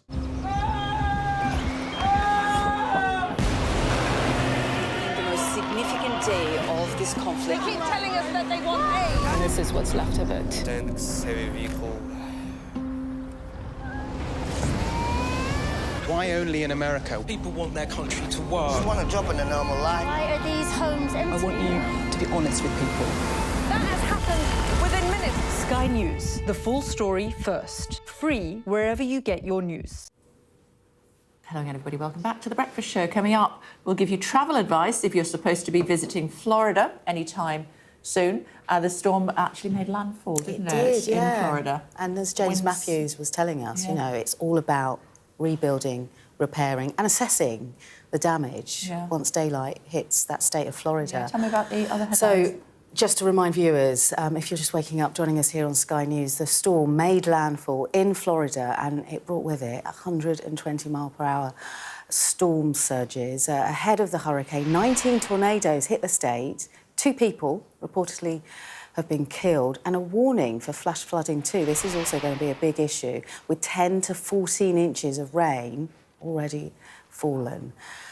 And then on top of that, more than 2.5 million homes and businesses have been left without power, Kay. No, terrible.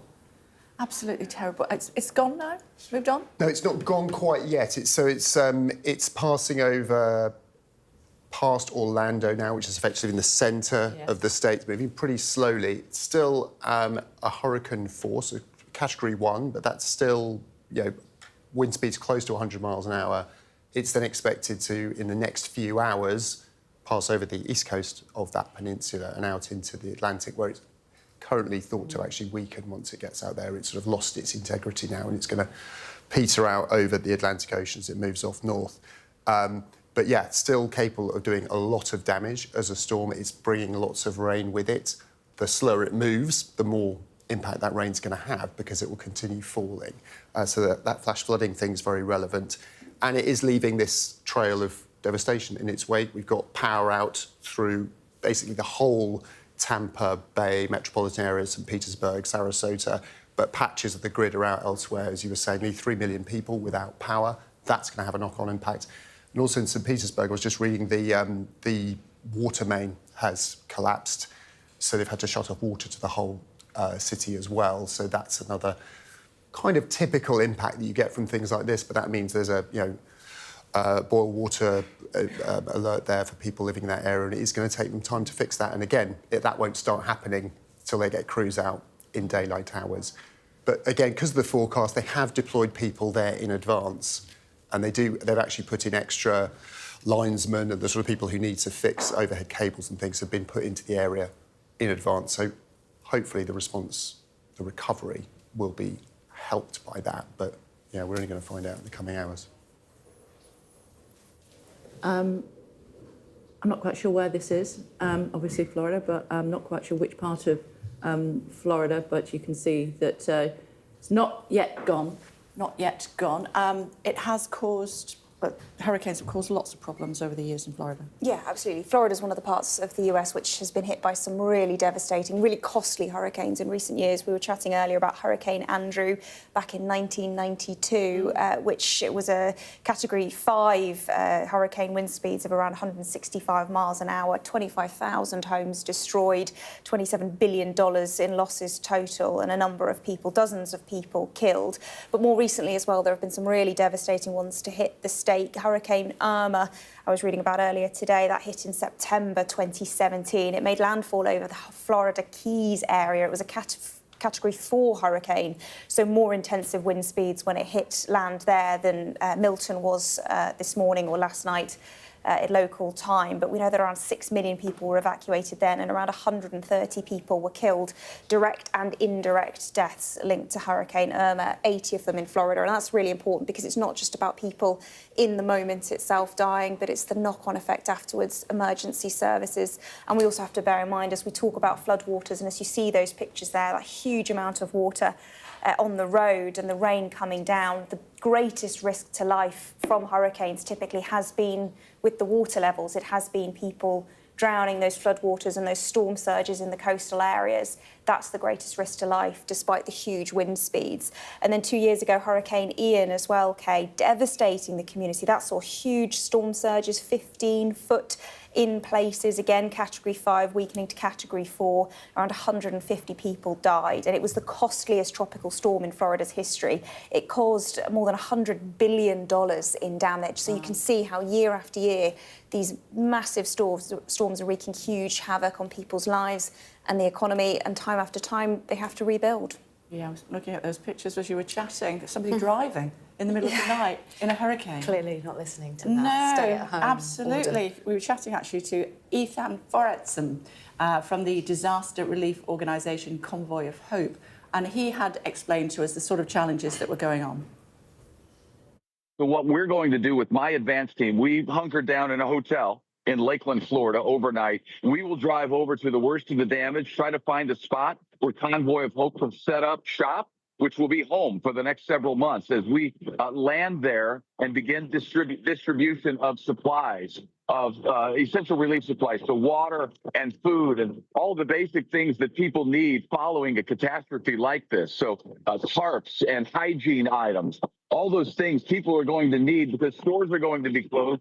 There's going to be no power and no way to get those sorts of things. So that's what my organization does. We've been doing it following Helene for the past couple of weeks now. I left North Carolina to come down here, but we still have a team working in North Carolina where the majority of those fatalities that we were just hearing about from Hurricane Milton happened with all that extreme flooding. So we'll be now working on two major disaster fronts simultaneously. Let's bring in Sanj Srikanthan.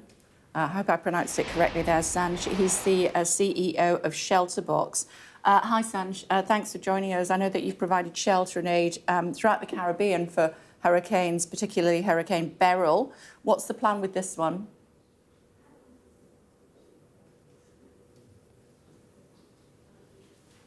OK, got a problem there. It's one of those days today, hardly surprising, really, under these circumstances and the challenges that people are facing in the area. This will be the biggest challenge, won't it? Waking up, roads blocked, power lines down, you know, water unavailable in certain states. And that will be the real challenge with how communities come together to help. Yeah, you were saying the water source has gone in St. Petersburg? St. Petersburg, which is a town on the other side of Tampa Bay, south of the... Near Orlando, isn't it?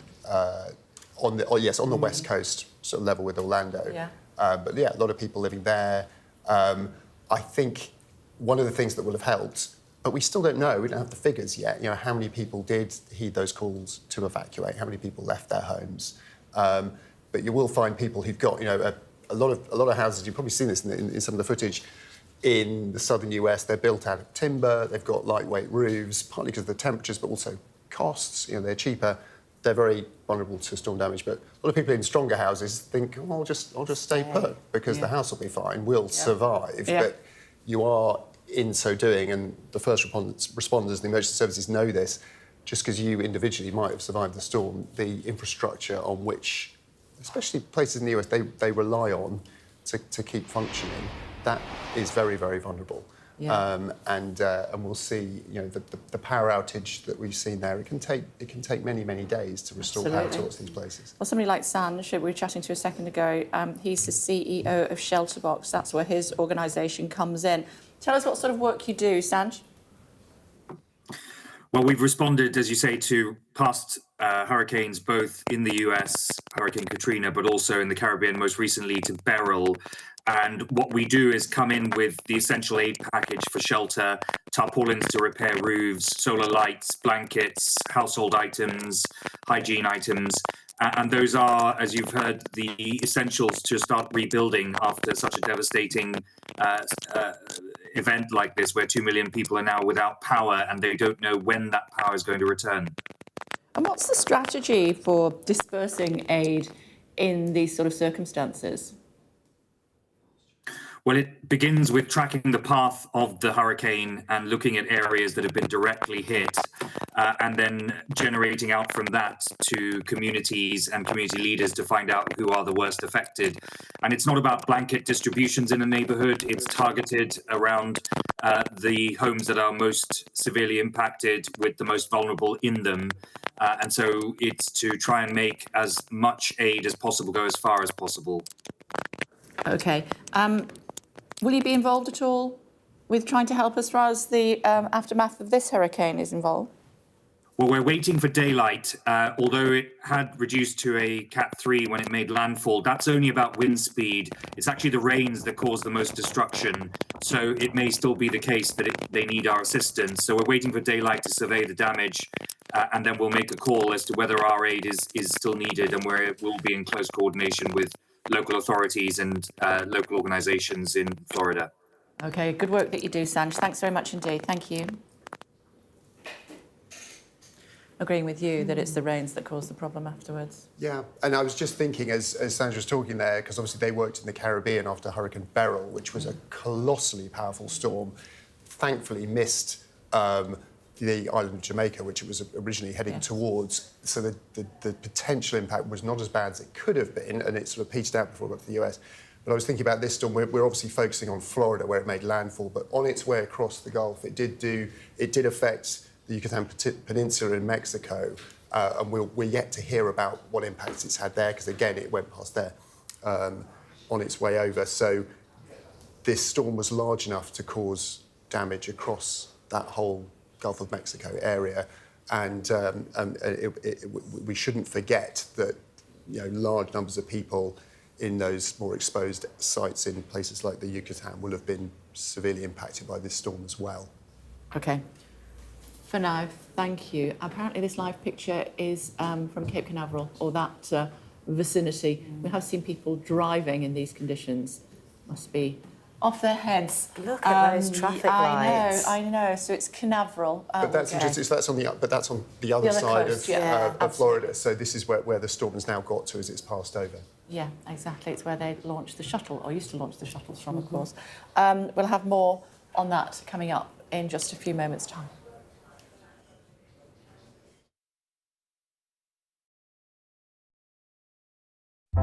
Big stories don't always come from big cities. I'm Lisa Dowd and I'm Sky's Midlands correspondent. You are not getting in this elevator, okay? The judge made it very clear that she could see no justifiable reason why Sakulas wasn't here facing British justice. I promised I would get him justice. Free, wherever you get your news. This is what they're up against. The wind is the really big problem. It is back-breaking work and the smoke is thick. It's been working well. Water levels are dropping, but no one knows what impact further rain will have. What would you do if this place wasn't open? This is the exact spot in Nottingham where their 19-year-old son, Barnaby Webber, lost his life. I just think it's so cruel and so harsh. It's really scary. We're terrified. In this community, I'm told that everybody knows someone affected by COVID. Hopefully this will be the last wave. Sky News gets the full story first. Change seems tantalisingly close in this corner of the UK. Wales was the first to introduce the plastic bag charge. It's legal to let go. Set the speed and take the hands off. It's almost driverless, but not quite. Hans is a highly trained police dog. The force is incredible. It's really frightening, actually. This is my patch, my specialism. It's also my home.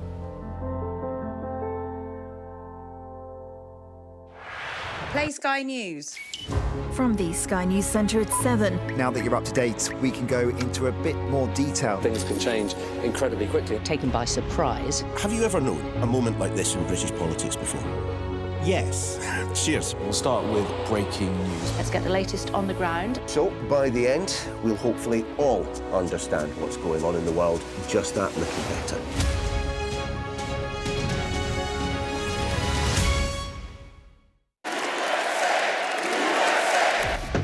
I say, bring it on. With America divided and tensions running high, get ready for an election like no other. Join our teams as we follow the campaign trail as America decides. We will win, win, win. Get closer to the action this US election with full reaction and analysis. Sky News, the full story first. OK. Latest pictures reaching us from Florida, Hurricane Milton having done its worst, and we'll have more. This is, I think, in Cape Canaveral or around there, isn't it? And we did see a vehicle driving through there earlier on. We're expecting daylight in about 3 hours' time. Then we will know, Tom, some of the damage that has been caused, but it can take several days or even weeks before we see the full extent of the damage. I think that's fair to say. Yeah, we're going to have to wait till daylight, until the emergency services in Florida start to get a handle on the situation and figure out what the impact is. And this isn't easy to do, you know, to get information, especially power's out, you've got limited people that you can deploy, because obviously there's been a big evacuation order. But there's various metrics they use, you know, the power networks. FEMA even famously uses fast food restaurants as part of its sort of grid for calculating what the impact is. There was a story about what they cutely named the Waffle House Index. Waffle House is a well-known fast food chain to those of us who've been to southern Florida, but famous for getting up and running quickly after hurricanes. But it's one of the metrics they use. How quickly do some of these stores recover gives you an idea of how significant the damage might have been in terms of power and staff getting to work and all that sort of thing. OK. Yeah. On that thought, we'll come back to you after we've had the rest of the headlines. Yeah, thanks so much, Kay. Israel's defence minister has said his country's response to last week's missile attacks by Iran will be lethal, precise and surprising. Yoav Gallant's comments came after a call between Joe Biden and Israel's Prime Minister. The White House says the US President affirmed his commitment to Israel's security, but emphasised the need to minimise harm to civilians in both Lebanon and Israel. The government's setting up a new Office of Trade Sanctions to deal with UK companies finding loopholes in sanctions. Now, a couple of weeks ago, here on Sky News, we broke the story that British luxury cars were still managing to make their way to Russia via third-party countries, which, of course, against the rules. Here's what the Business Secretary had to say earlier on the show. Specifically on the issue of luxury vehicles and the wider need to enforce sanctions against Russia in terms of third countries. We are proceeding with setting up something called the Office of Trade Sanctions. It's going to be a new body that specifically is able to better tackle issues like this. I'll be able to announce some plans to Parliament on that, I hope, fairly soon. But I can promise you, particularly in relation to Russia and what is happening in Ukraine, the government takes this exceptionally seriously and will always look to clamp down on any circumvention of the rules and sanctions that we put in place. The boy who stabbed 15-year-old Holly Newton to death after their relationship ended has been named as Logan McPhail. He was found guilty of murder and wounding with intent. This was in August, but he couldn't be identified, and this was because of his age. Well, a judge lifted his name suppression and reporting restrictions that he had been in a relationship with Holly, but she didn't want to continue. Mr. McPhail turns 18 in December and will be sentenced for the attack at the end of this month. human trafficking charges against Scottish stagecoach tycoon, that's Dame Anne Gload, have been dropped. The 81-year-old was charged by Scottish police, along with 3 other people, over people brought to the country as part of her charity work. All had strongly denied the charges. Now, Crown prosecutors say no further action will be taken unless new evidence becomes available. The Institute for Fiscal Studies has warned the government may need to raise taxes by up to £25 billion to keep spending, raising the national income. They say Rachel Reeves would have to dramatically increase the £9 billion of tax rises outlined in the manifesto to meet the pressures on public services. Now, the Chancellor is likely to stick to her fiscal rule, meaning she can't increase borrowing to fill the gap. And tributes have been paid to Holocaust survivor, that's Lily Abbott, who has died at the age of 100. King Charles was among those to praise her extraordinary resilience, and she became an integral part of the fabric of our nation. The Association of Jewish Refugees have also paid tribute to her zest for life. When I survived the worst thing in life, being in Auschwitz, that could say was in the life for anybody the worst thing. To survive that, I don't think a lot of people survive that.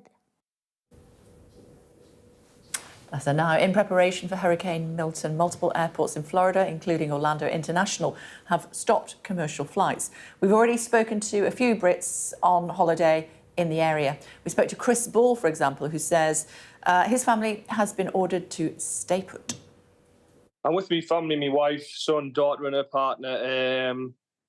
They're scared, yeah. They're in bed at the moment. My wife's up with us now, but it's quite scary. They've locked themselves in the bedrooms to keep out the way, really. After he was chatting to us, we asked Chris to send us any videos of the weather where he is, to do it safely, of course. Let's take a watch and listen.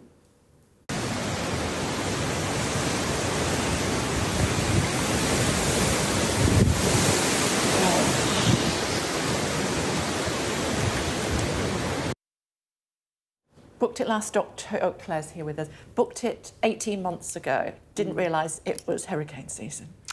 Well, you know, he's not on his own, is he? No, he's not on his own, no. And also, of course, you know, there's lots of things going on with holidaymakers. The seasons are changing, global warming's changing those seasons, but also, you know, travellers are more savvy and they're kind of looking for better value trips. And that does sometimes mean if you're travelling out of season, you're going to be putting yourself in the situation where you might have these weather. So if you were planning to go for the October half term, or you're going this weekend or whatever, and you don't want to go, what are your options? Well, if you are travelling, if you've booked with a tour operator or with a travel agent, get them to do the work for you. That's the benefit of having that support. They will be able to advise on potentially moving your, either moving your dates or moving your destination, and they'll be able to help you and do all that for you. If you have booked independently, you are pretty much on your own. And there are various things you can do. If you can speak to your airline, you can speak to your accommodation. I spoke to somebody yesterday, for example, who was going to be going next week, staying in Airbnb. Initially, they were told that they could get no refund, pushed back a little bit, referred to their weather policy, or they have an insurance policy at Airbnb, and they got a full refund. So, you know, you will have to put the work in, but it is possible to get results. Unfortunately, with flights, unless the airline has cancelled that flight, you won't get a refund. Because it's a natural disaster? Yeah, and also, yeah, and you won't get any compensation because it's out of their hands. Is that right? Yeah. So that's another reason to use your travel agent, absolutely, if at all possible. Absolutely. But you were also saying if you push back, then it's well, you know, it depends who you've booked with, and you know the conditions under which you've booked. So with airlines, you probably won't get anywhere, but they may, you know, BA and Virgin, for example, may show more flexibility. This is an extraordinary situation, and you know, it's. it would be in their interest too. But you may well be able to change your flight, but you will probably have to pay to do so. Okay, and given that the airport is closed, Orlando International, which most people, let's face it, most people go for Disneyland, Orlando and don't Tampa, they? Given that the airport is closed and so flights have to be cancelled, so you're going to be in an okay position? Yes, but the airport, it depends how long the airport stays closed for. At the moment, they're saying 9 o'clock Friday, local time, that's 2 o'clock our time. I mean, who knows? Because we don't know what the level of disruption and, and damage will be. But, and also where those flights will be. Yeah. That's the other thing. But not where they should have been. No, exactly. But with the airport being closed and those flights being cancelled, those people affected will be able to get a refund or rebook. Yeah. Mark, you're listening intently now. I don't know why I called you Mark. Sorry about that. It's fine. Call me what you like. Listening intently to what Claire was saying. Absolutely. What I was reflecting on there as well is you mentioned climate change, and this is something that's, when it comes to hurricanes, particularly interesting because we don't really know what's going on or what's going to happen. All the evidence is, and we were talking about the sea temperatures in the Gulf of Mexico, that is a direct correlation with a warming climate. You get warmer seas, you get more powerful hurricanes, and there's good evidence we're seeing more intense storms as a result of climate change. But how often they happen, it's really uncertain. There's some evidence, actually, we're seeing fewer, the less frequency of hurricanes, but seasons like this are slightly skewing that perspective. We saw it was a very quiet season early on. We've seen a lot later on in the season. We're into October now. This is towards the tail end of the hurricane season. That makes it inherently unpredictable. We don't know what's going to happen. And that obviously impacts people like holidaymakers, but think about those living in Florida, making investments, deciding what to do. Yeah. On top of this, Florida is low-lying. It's not very many metres above sea level at any point along that peninsula of Florida. It's flat as anything. Yeah. And we're seeing sea level rise already starting to affect the decisions people make about where they site property, make investments in a state like Florida. You've got sea levels coming up. That becomes very relevant when you have something like a storm surge, but day to day, it's starting to impact things. So we are living in very uncertain times, and the link between climate and very dynamic, unpredictable things like this is a really open question. And thank you very much, Nick. Not Mark. I don't know where I got that from. I'm sorry, Tom. I'm really sorry. Given that, are you seeing that holidaymakers are more savvy about where they're booking? And somebody sent me a message to say, what about if you had tickets for the Orlando attractions, Disney, Universal and the like, will you get your money back? Well, yes, you will, in short. For Universal, for example, if you've had tickets for these affected days, and again, if it's damaged and closed, you can reuse your ticket up to the end of the year. Disney, you can rebook. And, as you say, they're kind of used to these weather systems. They have inclement weather policies across. So if you are affected, get in touch. Well, read the website, check the details, and but you'll be pretty good. Disney, Universal, SeaWorld, to be able to rebook. And as I was saying, savvy travellers, where are people going instead? Well, I think people just are more canny about how they book. So, and actually, a lot of us go to Florida, don't we? We do. 3,000 Brits a day on average. Wow. So that is not. Yeah, that's a lot of people. And of course, at the moment, compensation coming their way. You talk about October half term, but of course, there's lots of people who travel outside of school holidays as well. So, there's an awful lot of people who are going to be affected by that. But climate change is working in for many destinations in terms of actually, particularly Mediterranean ones, in terms of expanding those seasons. So, October half term is now a possibility for areas of Greece, for Italy and Sicily in places. And, you see the season's starting earlier in the spring as well. So it's not all bad news. Yeah. So if you're watching this morning and you think, what am I going to do with the kids? Because we had our tickets to Florida and we don't know what we're going to do now. There's some top tips there. 3,000 people a day. 3,000 people on average, yeah. You were staggered. I was. It's a close number of people. And I'm sorry, my climate change hat on, I think they should reconsider where they go. Because if we can reduce that carbon footprint a bit, but, if you want to spend your money that way, I guess that's entirely fine. But so on the negative points, you mentioned the season getting longer in the Mediterranean. When we were there in Corfu during the wildfires, that was last year, wasn't that? Summer before last. That was exactly the conversation I'm having. It's becoming, people are being deterred now from going there during the traditional July, August period because they're worried about it being too hot. And certainly local mayors and people like that saying, maybe we need to start encouraging people to come at different times of year because of that very uncomfortable temperatures we've been seeing fairly consistently now in the southern Mediterranean. Yeah. And if you're into skiing, I mean, talk to anyone who's booking skiing holidays, I think that's becoming quite an unpredictable...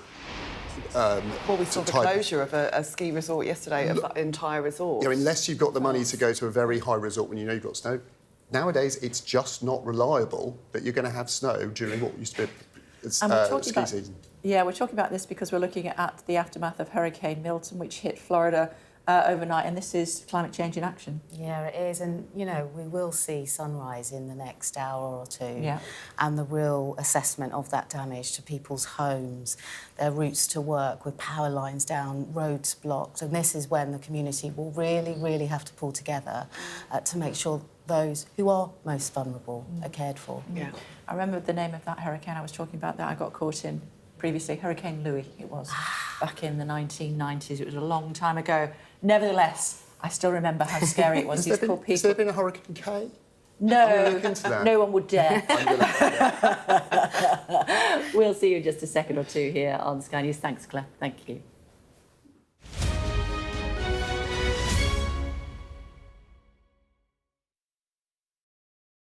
There's always more to the news than a headline. We want to discover, to delve a little deeper, to find out what's really going on. Explanation, analysis, the people at the heart of every story. I'm Neil Patterson, and this is the Sky News Daily Podcast. So, by the end, we'll hopefully all understand what's going on in the world just that little better. Available wherever you get your podcasts.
Morning, everybody. It's 9 o'clock. Hurricane Milton rages through Florida. with winds of up to 120 miles an hour. We're monitoring it for you. The hurricane hit Florida's Gulf Coast, bringing with it deadly storm surges. There's no doubting the strength of this hurricane as it roars through. You can see its effects and you can feel a devastating power. And there goes Tropicana Field roof. In Tampa, the roof of the baseball stadium was ripped off as people sheltered inside. Ahead of the storm came at least 19 tornadoes, killing 2 people. More than 2.5 million homes and businesses in Florida are now without power. And flash flood alerts have been issued, with 18 inches of rain falling within a few hours. Also ahead, cleverly cast aside, with the frontrunner out of the race, who will become the next leader of the Conservative Party. And Swift Security, the Home Secretary, facing scrutiny over Taylor Swift's tickets.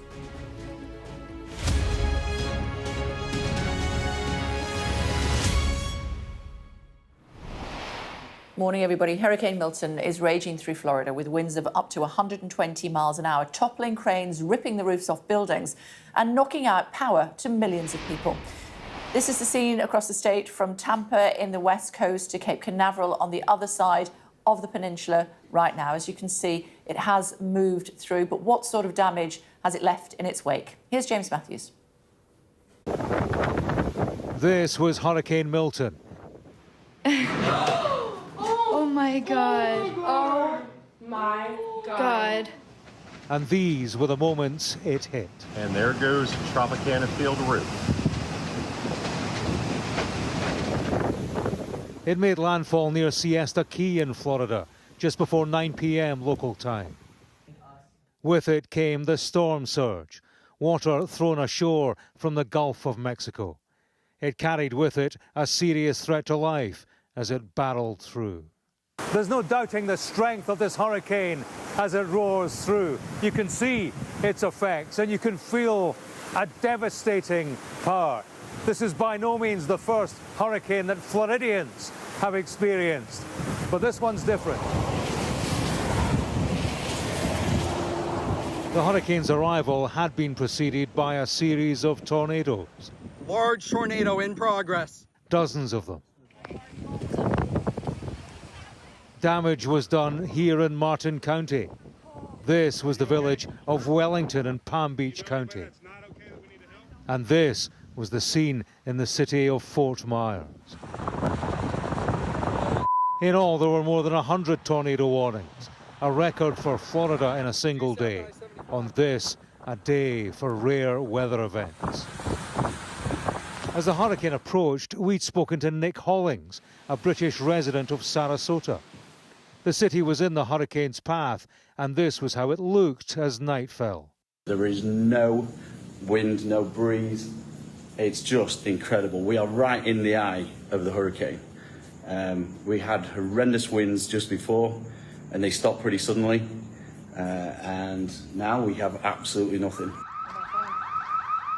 Large parts of Florida had been designated evacuation zones. Much of the population left or sought shelter.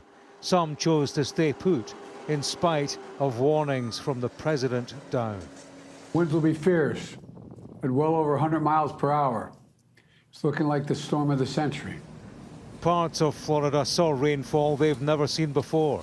A number of cities faced flash flood emergencies. Last night was a night to record history as Hurricane Milton visited in the hours of darkness. Daylight will reveal the full extent of what it left behind. Well, James was with us in the last hour and he sent us this report.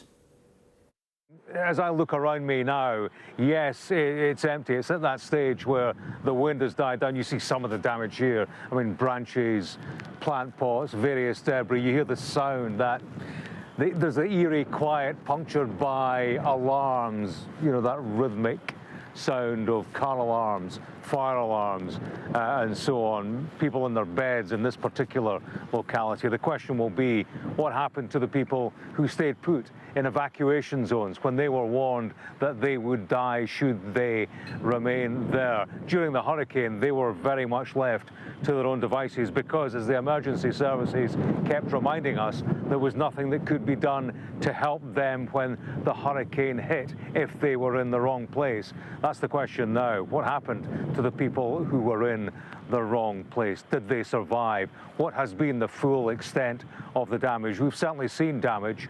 There is flooding. There has been flash flooding here in Tampa and in various other cities, although looking around me, the flooding that was here has gone away. At the home of the Tampa Bay Rays, a baseball stadium, that's where emergency workers were camping out with a view to the search and rescue and recovery effort. The roof was blown off that building last night. No casualties reported, but individuals did have to take shelter in corridors. So there was an extreme power in this hurricane. I felt it. You heard the roar in your ears and you felt it through your chest.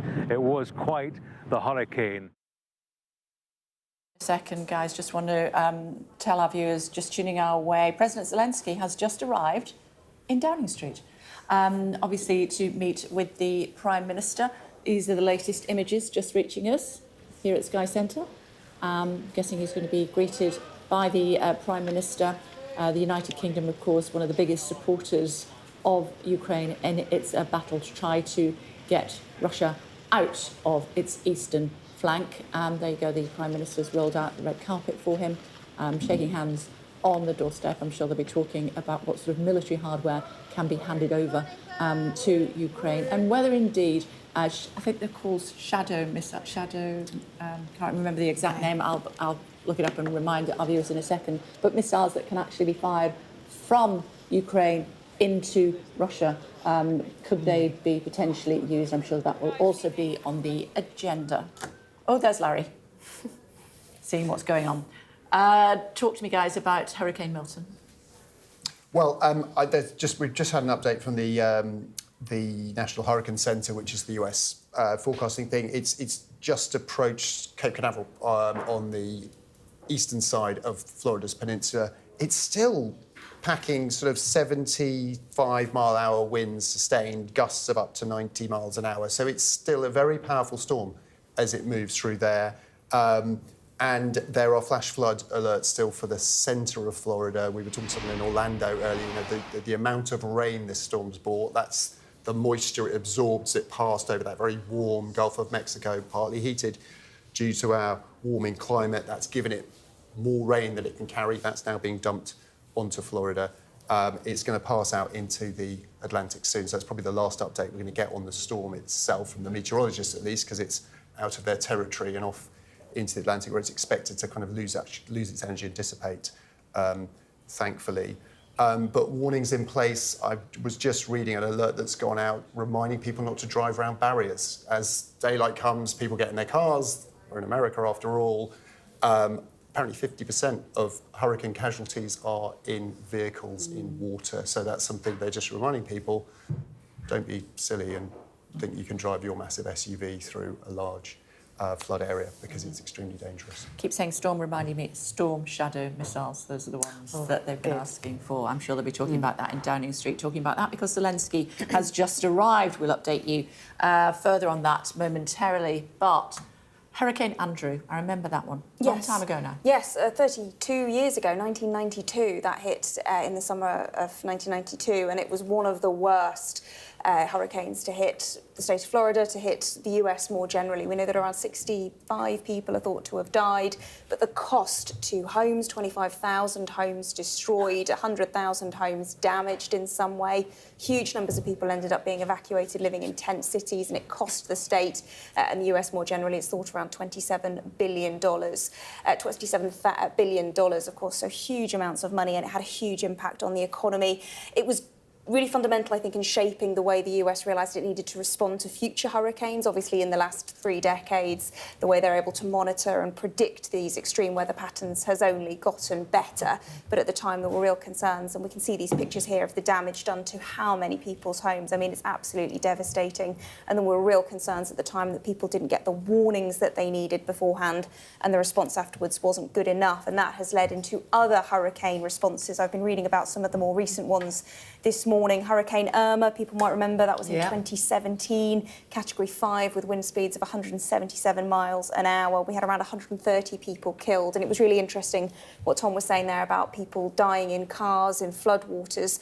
These were deaths that were both direct and indirectly linked to the hurricane. So it's not just because of debris being whipped around. A lot of the time it's due to floodwaters, but it might just be down to the damaged infrastructure afterwards. People without water, people without electricity, emergency services unable to get to people who might be in a medical condition, for example. So you can see how this has a huge impact on communities. And then even more recently, Hurricane Ian was the costliest tropical storm in Florida's history. It caused over $100 billion worth of damage. Again, around 150 people dead in total, 70 alone in Florida. So you can see how this state, which has a very long hurricane warning season of around 6 months from June until the end of November, really can be battered year on year, and the community just has to pick up and recover. And that's why we will see in the aftermath of Milton a huge operation, the likes of which we probably couldn't summon in this country because the procedures just aren't in place. They've been pulling in extra resources from as far away as California to assist in the relief effort. But as we've been saying so far all morning, it's only once the sun comes up and crews will be able to get into the areas that have been affected that we'll really understand the scale of this damage. Absolutely. Talking about Hurricane Milton, it does look as though it's now mostly past. Obviously, it will be daylight in a couple of hours. Yeah. And good people of Florida will have a clearer idea of the sort of damage that it's left in its wake. Talking about that in a couple of seconds, just want to, if people are just tuning our way, remind them that President Zelensky's just arrived. Yeah, he's in Downing Street. We saw the red carpet that was rolled out by Sir Keir Starmer.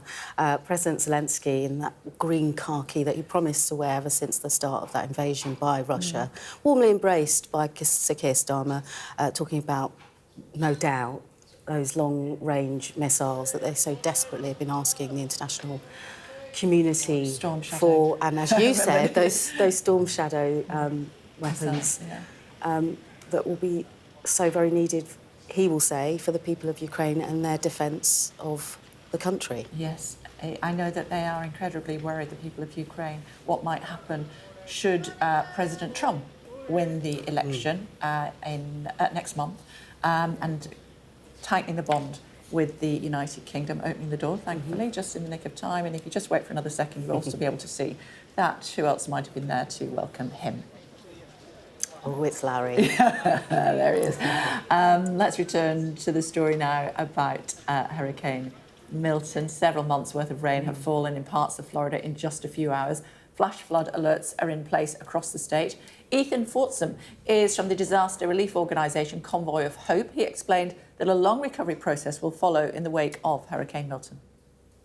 So what we're going to do with my advance team, we've hunkered down in a hotel in Lakeland, Florida overnight. We will drive over to the worst of the damage, try to find a spot where Convoy of Hope will set up shop, which will be home for the next several months as we land there and begin distribution of supplies, of essential relief supplies, so water and food and all the basic things that people need following a catastrophe like this. So tarps and hygiene items, all those things people are going to need because stores are going to be closed. There's going to be no power and no way to get those sorts of things. So that's what my organization does. We've been doing it following Helene for the past couple of weeks now. I left North Carolina to come down here, but we still have a team working in North Carolina where the majority of those fatalities that we were just hearing about from Hurricane Milton happened with all that extreme flooding. So we'll be now working on 2 major disaster fronts simultaneously.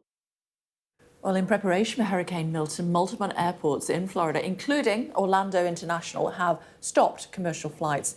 We've already spoken to a few British holidaymakers in the area. Earlier, we heard from Chris Ball, for example, who said his family has been ordered to stay indoors. I'm with my family, my wife, son, daughter and her partner. The scared, yeah. They're in bed at the moment. My wife's up with us now, but it's quite scary. They've locked themselves in the bedrooms to keep out the way, really. Well, after the chat, we asked Chris to send us any videos of the weather where he is, to do it safely, of course. Let's take a watch and listen.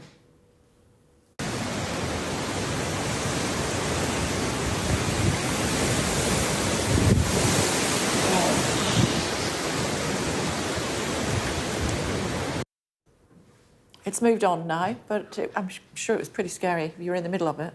I would think so. And don't forget, although there wasn't an evacuation order for the central part of Florida and the East Coast, there were curfews imposed. So Chris and others like him be told to stay put. That won't lift until daylight. And especially if you're a holidaymaker, you don't have anywhere else to go. It's going to be a tough few days potentially until. I don't know whether they can resume their holiday, whether anything will open up. It doesn't look like the pool or the hot tub are going to be much use for the rest of the, he said it was for the rest of the trip. Yeah. So, that is a major question. And I think what we always see with big events like this, although this has, compared to Helene, which went up through the central southern US and caused much further damage through flooding and things like that, it does take days before we know what the true impact is. Certainly in terms of casualties, there are small barrier islands off the west coast of that peninsula of Florida that would have been the worst affected. If anyone chose not to leave those, for example, they would have been in a very serious situation. So quite what the impact is, we've only heard of a couple of fatalities so far linked to tornadoes, but they, remember, happened in advance of the hurricane. Sure. It might be a little while before we find out what the real impact has been. Yeah, and you were telling us about the waffle meeting. Yeah, I just found this fascinating that FEMA, the Federal Emergency Management Agency in the US, which is the federal body that coordinates this, don't forget states also do a lot on their own, they've devised various ways of figuring out what was the impact, because they want to understand how much resource do we need to apply, how much money do we need to put in. And one of the things they look at is the ability of businesses to reopen after a storm, because that tells you information about whether people can get to work, whether you've got power, all that sort of thing. Famously, one of the previous directors of FEMA referred to this as the Waffle House Index, because Florida is often the most affected. Waffle House is a state for a chain store of fast food places in Georgia. It's common across the south of the US. Apparently quite well known for getting itself back up and running after hurricane, so they nicknamed it the Waffle House Index as a way of monitoring storm recovery. Well, we'll be looking at that as well, monitoring events throughout the day. Of course, you've got other headlines for us now. Yeah, just want to bring viewers up to date with developments in the Middle East. Israel's defence minister has said his country's response to last week's missile attacks by Iran will be lethal, precise and surprising. Yoav Gallant's comments came after a call between Joe Biden and Israel's Prime Minister. The White House says the US President affirmed his commitment to Israel's security, but emphasised the need to minimise harm to civilians in both Lebanon and Israel. The government is setting up a new Office of Trade Sanctions, and this is to deal with UK companies finding loopholes in sanctions. Now, a couple of weeks ago, Sky News broke the story that British luxury cars were still managing to make their way to Russia via third-party countries, which is against the rules. Here's what the Business Secretary had to say earlier on the programme. Specifically on the issue of luxury vehicles and the wider need to enforce sanctions against Russia in terms of third countries. We are proceeding with setting up something called the Office of Trade Sanctions. It's going to be a new body that specifically is able to better tackle issues like this. I'll be able to announce some plans to Parliament on that, I hope, fairly soon. But I can promise you, particularly in relation to Russia and what is happening in Ukraine, the government takes this exceptionally seriously and will always look to clamp down on any circumvention of the rules and sanctions that we put in place. Also today, a boy who stabbed 15-year-old Holly Newton to death after their relationship ended has been named as Logan McPhail. He was found guilty of murder and wounding with intent in August, but couldn't be identified, and this was because of his age. Well, McPhail turns 18 in December, and he'll be sentenced for the attack at the end of this month. Human trafficking charges against Scottish stagecoach typhoon Dame Anne Glug have been dropped. The 81-year-old was charged by Scottish police, along with 3 others, over people brought to the country as part of her charity work. All had strongly denied the charges. Crown prosecutors say no further action will be taken, and this is unless evidence becomes available. The Institute for Fiscal Studies has warned the government may need to raise taxes by up to £25 billion to keep spending rising with national income. They say Rachel Reeves would have to dramatically increase the $9 billion of tax rises outlined in its manifesto to meet the pressures on public services. Now, the Chancellor is likely to stick to her fiscal rule, meaning she can't increase borrowing to fill the gap. The tributes have been paid to Holocaust survivor Lily Epper, who has died at the age of 100. King Charles was among those who praised her extraordinary resilience and said she'd become an integral part of the fabric of our nation. The Association of Jewish Refugees have paid tribute to her zest for life. When I survived the worst thing in life, being in Auschwitz, that could say was in the life for anybody the worst thing. To survive that, I don't think a lot of people survive that.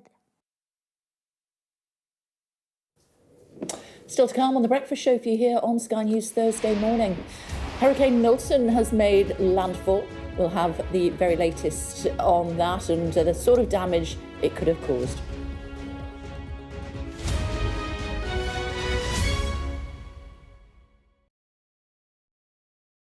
Weeknights on Sky News. This is your chance.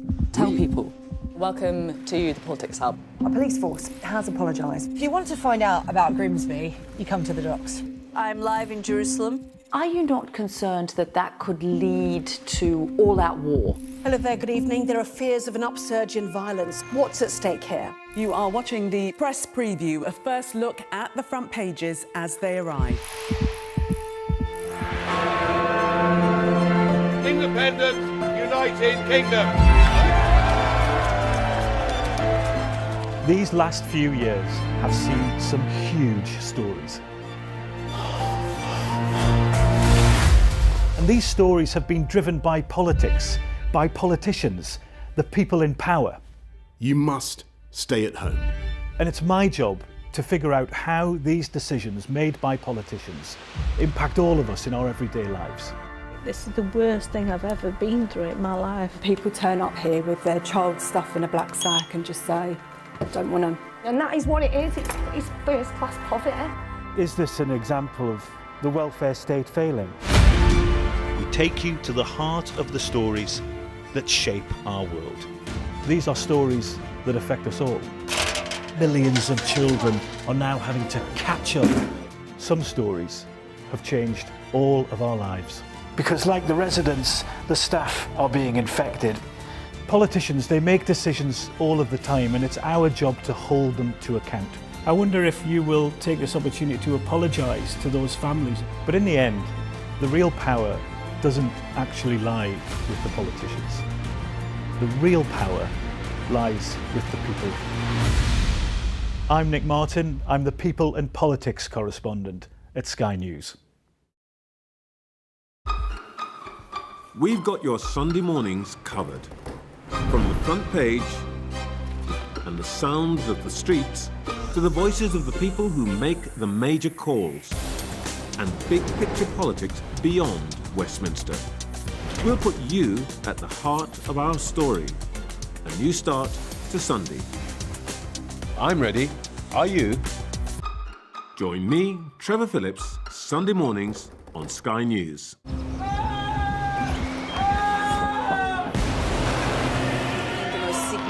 Day of this conflict. They keep telling us that they want aid. And this is what's left of it. Tanks, heavy vehicle. Why only in America? People want their country to work. Just want a job in a normal life. Why are these homes empty? I want you to be honest with people. That has happened within minutes. Sky News, the full story first. Free wherever you get your news. Hurricane Milton has made landfall in Florida, now passed through the peninsula, waiting for daybreak to discover exactly what sort of damage has been left in its wake. Dr. Helen Hooker is a meteorologist from the University of Reading and is with us now. Hello to you, Doctor. They were well prepared. A lot of people were told to evacuate from their homes. It's now moved on. When will we know what sort of damage it's created? Well, I think we've already got some reports of some extremely heavy rainfall around the St. Petersburg and Tampa regions. So we've seen around 5 inches in just 1 hour fall in there and around 9 inches falling in just 3 hours. So I think we can expect to see during daylight hours today quite a lot of flooding in urban areas from this extremely heavy rainfall. And we also have, combined with that, the impact of the storm surge coming in off the sea as the sea comes inland.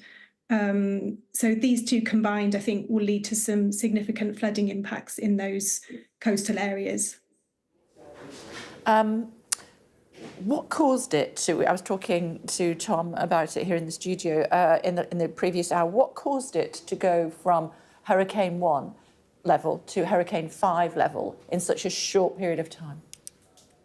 I think one of the main drivers of the extremely rapid intensification, as you described, was the extreme heat in the Gulf of Mexico. So the ocean there has been at record temperature levels through this summer. And this really gives all of the energy to the storm that's enabled it to intensify incredibly quickly to a Category 5 hurricane. OK. As far as Milton is concerned, it's now moved out, we believe, into the Atlantic and it's now a Category 1 hurricane. Still something to be concerned about? Yeah, it's still a hurricane. And I think we'll also see some surge again along the East Coast. So that is still a hazard. And the extremely heavy rainfall will continue right across Florida. So even as a lower category hurricane, that there's still significant impacts. OK, so people need to be cautious if they're out on the water. 2 large hurricanes in the period of 2 weeks, Hurricane Milton and Hurricane Helene. How common is it to have 2 hurricanes in such close proximity? It's not very common. This is the 3rd time that this has happened this century. So it's happened twice before this century. So I would say fairly uncommon. OK. Is the way we respond to hurricanes going to have to change given climate change? I think, yes, it is. I think we're seeing increasing impacts due to climate change. We're seeing heavier rainfall. We're seeing increases in sea level rise, which worsens the storm surge. I think we'll need to adapt preparedness and early warning systems. And I think the way cities are developed and I guess maintained going forwards also needs to consider the flash flooding that we're likely to see or we have seen overnight in city areas. OK. Thanks for explaining that to us. I appreciate it. All right, thank you. Thank you. Tom is here with us now. Hi, Tom. You've been with us all morning talking to us about this hurricane. Could have been an awful lot worse, but nevertheless, we're waiting to find out just how bad it has been. I think that's fair to say. I mean, Milton was looking extremely menacing. As we were just hearing there, it was the 3rd fastest ever intensifying hurricane out there in the Gulf of Mexico, going from Category 1 storm to a Category 5 storm in less than 24 hours. It's the 3rd time that's only ever been recorded. We're seeing this happen with increasing frequency. So a lot of concern, a lot of worry about what future storms might bring. Thankfully, it lost a bit of energy down to Category 4 storms that approached the coast and it made landfall to Category 3. But don't forget, that's 120-mile-an-hour winds they had. As we're hearing there as well, the amount of rain that's fallen is going to be a real contributor to the impact it has. So that's something we're going to watch for. But again, as we've been saying this morning, it's still dark. In Florida, the first responders will only be going out to deal with the highest level of emergencies. In terms of what the overall impact has been, it's going to be hours, if not a few more days, before we find out what that really is. And we were just showing you what a hurricane looks like from space. This was the engineers as they were monitoring the hurricane a couple of days earlier before landfall. We've got a Brit who's joining us now from Kissimmee in Florida. Let's get a little bit more information from Mark Cottrell, should we? Hi, Mark. What's it like where you are at the moment? Oh, good morning, Kate.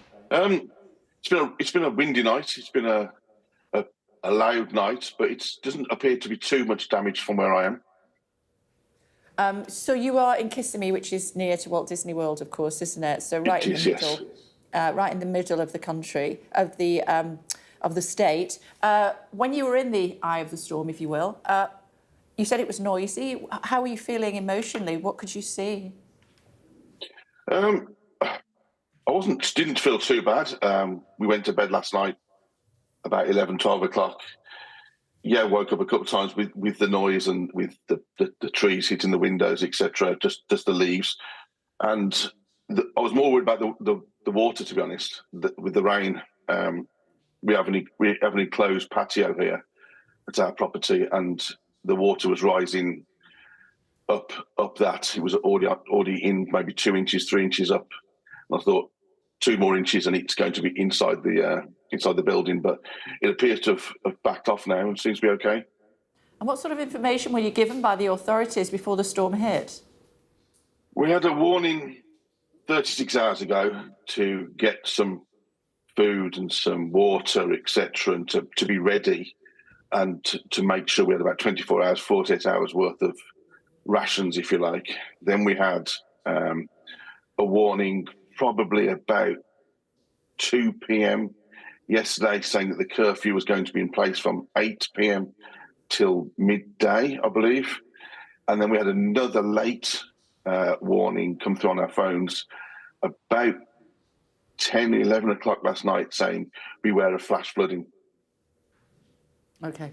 But you feel that the worst has passed now? I hope so, yeah. It seems to quieten down outside. And the water now has rescinded, so it doesn't seem too bad. It appears the wind's now coming from the opposite direction, so we appear to be on the back end of the hurricane now. Okay. Thanks very much indeed for the update. Thank you. Keep safe. No problem at all. Thank you. Bye. Bye. Still to come on The Breakfast Show for you here on Sky News Thursday morning. In a moment, we'll be telling you more about that. Do stay tuned our way.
Hello again, everybody. Look who's here. We're going to be chatting to Sam about why so many Labour ministers are apparently huge fans of Taylor Swift all of a sudden. Before that, though, Zelensky's just arrived.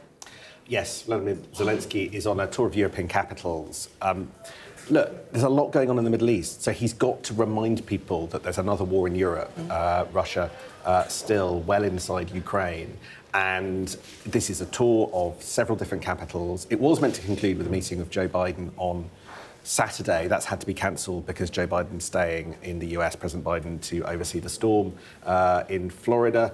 However, there is urgent business that he wants to talk to Keir Starmer about. He wants those missiles. He wants permission for British and other missiles to be able to be used to fire deeper into Russia. The US hasn't signed up to that yet. NATO hasn't collectively signed up to that yet. Britain is on Zelensky's side on this, but I think Zelenskyy wants Keir Starmer to nudge, for instance, European allies, Italy, places like that, just to sign off on this so that it can start to happen. Yeah, and he's very worried, isn't he, Zelenskyy, about what might happen in the US elections? Of course. Look, you've heard in some of the debates, the US presidential debates, exactly what Donald Trump thinks, and there is an more uncertain path if he wins the presidential race. I'm smiling because Larry stood on the doorstep, and there's no way they're letting him in at the moment. No, there are now 3 cats in Downing Street. It's really weird. We don't ever see the other 2. We were given Not when Larry's around, yeah. We were given one picture of the Siberian, but I want to know the Siberian's all right. What's happened to the Siberian? Is he on the top floor? It's a great question, and we will try and find out. Are we any clearer to knowing what's happened with these massive fans of Taylor Swift? We are actually, Kay. Well done yesterday on your Thank you very much indeed. Thank you very much indeed. All these things are teamwork. So what we revealed last night is that Yvette Cooper, the Home Secretary, went to a Taylor Swift gig for free on a freebie, tickets provided to her husband, Ed Balls, but she was a guest that he invited. And that wasn't declared. The second thing that we revealed is that this concert came days after she was part of discussion about the security around that gig. And what was going on is in the aftermath of that terrible foiled terror attack in Vienna, which resulted in the cancellation of certain concerts, Taylor Swift and her mother wanted upgraded security in London when she did the London concerts, but the police said no. They just didn't think it was value for money. They didn't think there was the threat. The terror threat wasn't against her, it was against the crowd, wasn't it, in Stockholm? We should make that point. Absolutely. And as a consequence, the police were resistant. Then it appears that the Home Secretary and Sadiq Khan got involved in the conversation, and the police backed down and gave these blue light convoys to Taylor Swift so she could get in and out of the concert. But here's the thing. A few days later, Yvette Cooper was the beneficiary because she went to the concert as a guest of Universal Music, which is Taylor Swift's record label, effectively accepting a ticket, they say, worth £170. We didn't know anything about it because it's beneath the declaration threshold. I think the question just is this, Kate. We're not saying that this is Watergate, but what we are saying is, given the Home Secretary was involved in discussions about an operational matter, which was for the police to decide ultimately, wouldn't it have just been easier to prevent any perception of a conflict of interest for her either to go, look, Ed, I might just sit one out because I've been talking about this at work, or writing a cheque for £170 to Universal Music just to acknowledge that her professional life had, even in a small way, overlapped with something to do with hospitality. My understanding is that's always the guidance from civil servants. If you are discussing something at work, don't accept hospitality. But there we are, I think. We must just point out, because I'm sure they'll be watching in the Home Office, good morning to you, Home Secretary. The offer of the tickets was made before there was any concern about how she was going to get to and from the gigs. But the gig was after she'd had those conversations, so she should, one would have thought, as you said, I'm going to sit this one out, or I'm going to declare it, or I'm going to write a cheque. Universal Music offered Ed Balls, her husband, 4 tickets on the 4th of August. And then between that date and the date of the concert, all these discussions about security happened because of the foiled terror plot. Now, presumably, you'd imagine, and I'm speculating, Ed Balls had said to his wife, do you want to come with me on August the 16th? So at the time where she was doing the discussions, she would know that if the concert went ahead, she'd get to go, and if the concert didn't get to go ahead, she wouldn't go. And it's that kind of thing. It's like, It's really easy to write that cheque. It's really easy to write that cheque.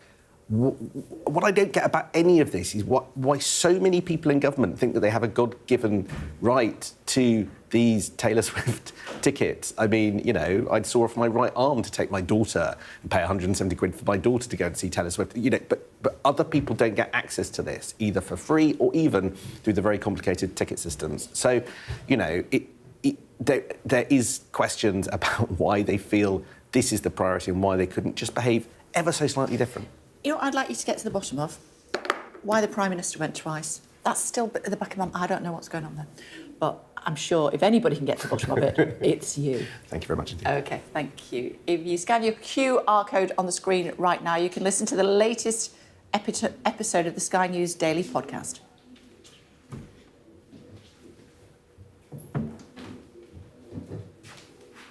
Let's take you to Florida, should we? And Hurricane Milton has done its worth, now barreled across the state and moved into the Atlantic. Still hurricane level 1 is what we are being told. There have been plenty in the past, though, haven't there? I'm thinking particularly of Hurricane Andrew that caused colossal damage. Yeah, Hurricane Andrew was one of the worst in modern times. I mean, we know of so many, of course, over the decades, the centuries, and there were some earlier, certainly in the 1920s, for example, in which thousands of people died. But in modern times, Hurricane Andrew is one of the worst, and it really set the scene, I think, for the way that Florida now responds to hurricanes. Around 65 people died, so not as many as we've seen possibly in recent years, but the scale of damage in that 1992 hurricane was extraordinary. 25,000 homes destroyed. You could see pictures afterwards of roofs ripped off, of the poles down, of whole streets absolutely destroyed, trees uprooted. So many people losing their homes, 100,000 homes as well actually damaged in some capacity, and people ended up living effectively in tent cities. And it cost the economy around $27 billion and had a huge impact on insurance and everything else. Businesses forced to close in the aftermath. So that was one of the really bad ones in recent years. But there have been others too. Hurricane Irma in 2017, over 100 people died there as well. Again, it made landfall. It was a Category 5 hurricane, that one, so worse than we saw Milton eventually be. Wind speeds of around 177 miles an hour. But again, like we saw in the past few days, huge numbers of Floridians having to evacuate. And a huge amount of damage cost as well, around $50 billion in damage for that one. And then just 2 years ago, Kay, there was also Hurricane Ian. Again, a really devastating hit to Florida. Huge numbers of people killed, more than 150 dead, it's thought, in total, the majority of them in Florida. Of course, that spread to other states as well, but there was a 15-foot storm surge there, and we've been talking about the damage that can do from floodwaters, from storm surges. It's not just the hit of the hurricane itself, but it can be the aftermath as well, which can be the most deadly. OK. Thanks very much indeed. All today's top stories coming up in just a moment here on Sky News. Do stay tuned our way.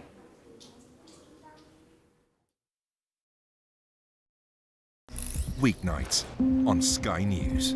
This is your chance. Tell people. Welcome to the Politics Hub. Our police force has apologised. If you want to find out about Grimsby, you come to the docks. I'm live in Jerusalem. Are you not concerned that that could lead to all-out war? Hello there, good evening. There are fears of an upsurge in violence. What's at stake here? You are watching the press preview, a first look at the front pages as they arrive. Independent, United Kingdom. These last few years have seen some huge stories. And these stories have been driven by politics, by politicians, the people in power. You must stay at home. And it's my job to figure out how these decisions made by politicians impact all of us in our everyday lives.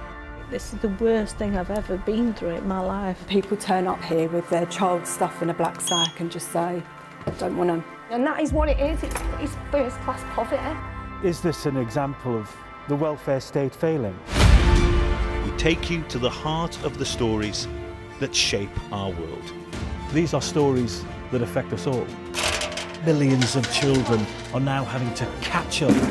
Some stories have changed all of our lives. Because like the residents, the staff are being infected. Politicians, they make decisions all of the time, and it's our job to hold them to account. I wonder if you will take this opportunity to apologise to those families. But in the end, the real power doesn't actually lie with the politicians. The real power lies with the people. I'm Nick Martin. I'm the People and Politics correspondent at Sky News.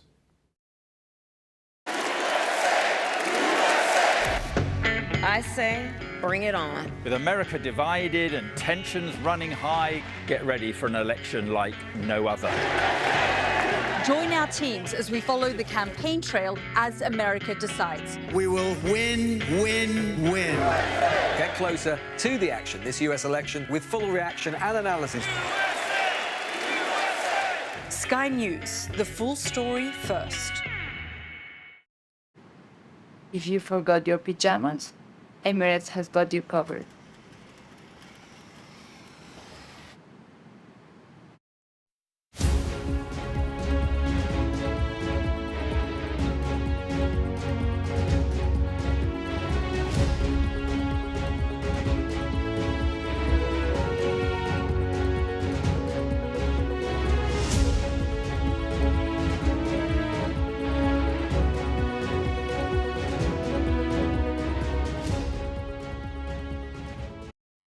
Fly Emirates, fly better.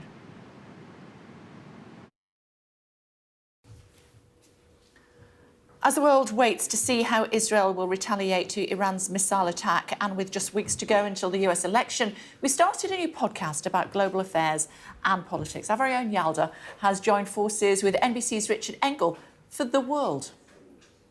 Are they going to hit the oil industry? Are they going to hit the nuclear facilities? By the way, if they hit the oil industry, it has a huge impact on the U.S. election. You know, they hit the oil industry. Some analysts have said there's an immediate shock of like $20 a barrel that immediately leads to gas prices go up. A few weeks before the election, suddenly gas prices are up. That's not good for Harris. It helps Trump. He could say, look at the chaos here. I would fix all of this. So there are real consequences of what might happen for an Israeli reprisal. There will be some in the United States who think, yeah, go in, smash Iran, cut them down, and reshape this region. But as you say, that feels very much like a very simplistic, naive approach to resolving what feels at this point so deep and unresolvable in this moment. Yalda's with us now. Hi, Yalda. There's so much to go at with this podcast, isn't there? Yeah, absolutely. Hi, Kay. Good to see you. This podcast has been a long time in the making, and we've finally been able to launch it. And as you say, what a time to launch this podcast. You're looking, I know your viewers can see some of those live shots coming out of Beirut with the smoke billowing from southern Beirut, where we have seen that neighborhood completely flattened in parts of it because, of course, Israel says that they're targeting Hezbollah militants. We've also seen more fighting in the north of Gaza. So things are certainly escalating. The Israeli War Cabinet and the cabinet itself is meeting this evening to discuss the response to Iran. We heard from the defense minister yesterday, Yoav Gallant, who said that the attack on Iran is going to be lethal, it's going to be precise, and it's going to be unsurprising. So we're going to be talking about all of these issues, Kay, in this podcast, because it's not just about Israel taking on its enemies. It's about this nation now being at an incredibly dangerous moment, but not just this nation, this entire region and the implications on the wider global community. OK, for now, thank you. We're all checking our phones and devices. What's the latest?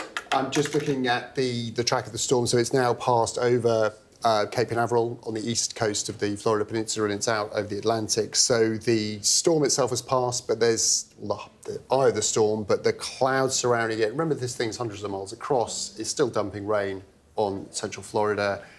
On top of surface water flooding, the storm surge we had along the coast, we've now got reports that rivers, certainly in the Tampa Bay area, are going to surpass record levels they've never been at before, probably going to burst their banks. So we're going to see river flooding as a result of the amount of rain that was dumped in this very short period of time as this very big storm passed over that very narrow peninsula of Florida. One of the things about Florida is because it's so flat, they don't have to worry about the rain coming down from the mountains. That's true. And flooding a couple of days later. That's a bit of hydrology there, and so I think but we'd expect to see that river flooding be fairly short-lived. You haven't got that long tail in there coming off high ground, etc. But that is going to sort of compound impacts. And one of the big worries is, as curfews lift, people get in their cars and start driving around. We know a lot of fatalities sometimes occur with people driving into floodwater, so that's something that the authorities are worried about. But I think to get a full picture of the impact, we are going to have to wait. There were more than 7 million people given a mandatory evacuation order. So there's not a lot of people around. It could take some time for us to figure out what the impact's going to be. Yeah, and that's the case from previous hurricanes, isn't it? 1992? Yes, 1992 was Hurricane Andrew, but I mean, there have been a number of hurricanes over recent years, and in that one, we know that around 65 people ended up losing their lives, but the damage to the economics of the area, to the number of homes that were destroyed was absolutely devastating. 25,000 homes destroyed, 100,000 homes damaged. It had a huge knock-on impact rather permanently on the insurance sector in that area. A number of firms actually just went bust because of the huge number of people who were putting in claims, of course, for the damage that was done, and real concerns at the time that not enough preparation had been done and warning. And obviously 30 years on, we saw this coming, and there was a huge amount of work that has been done. These agencies, year on year, even week on week, having to deal with hurricanes. Of course, Hurricane Helene just 2 weeks ago. That speaks to the way this area is more vulnerable, of course, because we've been talking about the debris already that was destroyed, the infrastructure already damaged, but at the same time, the agencies are in place. They know how to pull on support. They know how to access the funding that they need. We've heard about agency workers from as far away as California being pulled into Florida that will have been hunkering down overnight. And as we've seen in the pictures, of course, the storm slowly starting to ebb away, the rain's getting a little bit lighter, the wind certainly dying down. That's when these emergency workers and the utility workers can get to work and try to repair the pipes, can try to repair phone lines and power cables. You were talking earlier about in St. Petersburg, the water being, I think, effectively shut off. That becomes the real focus over the next few days, and that's when we'll start to see, sadly, details possibly of more fatalities, of the injured, but also about how much infrastructure and homes have been damaged in this devastating That's what happened with Hurricane Katrina, actually. I went to cover that in Louisiana, different state, of course, but it was only subsequently that you could see the sort of damage that had been caused to properties and then bodies being found in the region. Yeah, and it's those stories that I found quite remarkable this morning. We've spoken to quite a few people, haven't we? Either stuck on holiday, hunkering down, hearing from Chris and his family locking themselves in the rooms. And the true test will be, once there is daylight, the damage left behind. And Natalie at 6 o'clock told us, who was on holiday in Davenport, it's like lockdown. Remember those days when nobody was out on the streets? It was very quiet and really quite eerie, and the panic leading up to that, getting supplies, the shelves being empty. And this is stage 2 of the hurricane. We've brought viewers up to date with the landfall, and now it's the rebuild, the repair and the recovery. And that's going to be quite fascinating as we take people through the day. Yeah. One wonders why NASA, will it be NASA? I guess it would be, actually built their launch pads in Cape Canaveral when they knew that it was a hurricane state. Well, there's a reason.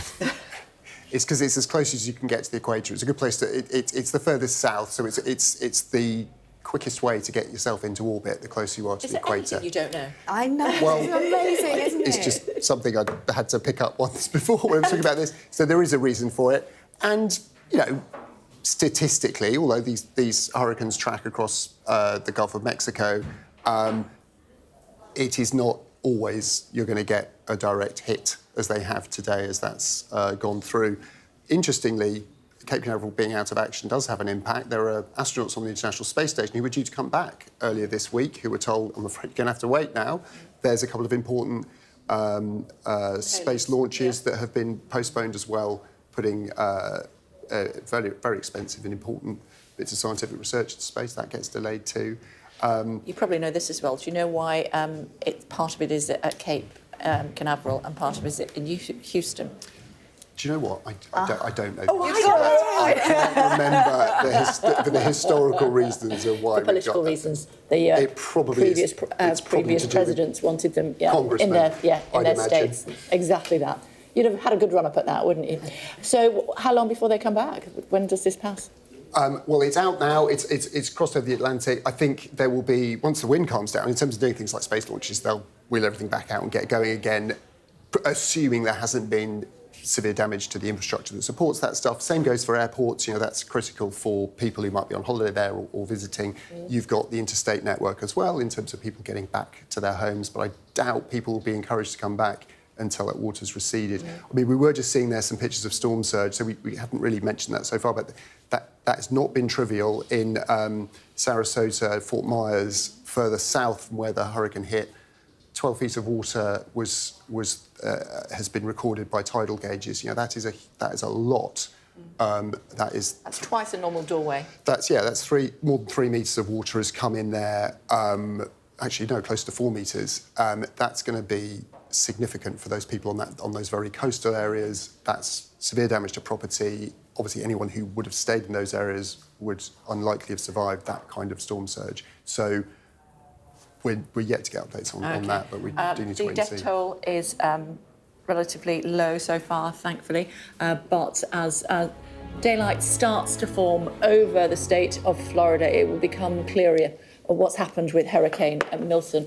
We'll see you tomorrow. Do hope so. Have a great day, whatever you're planning to do.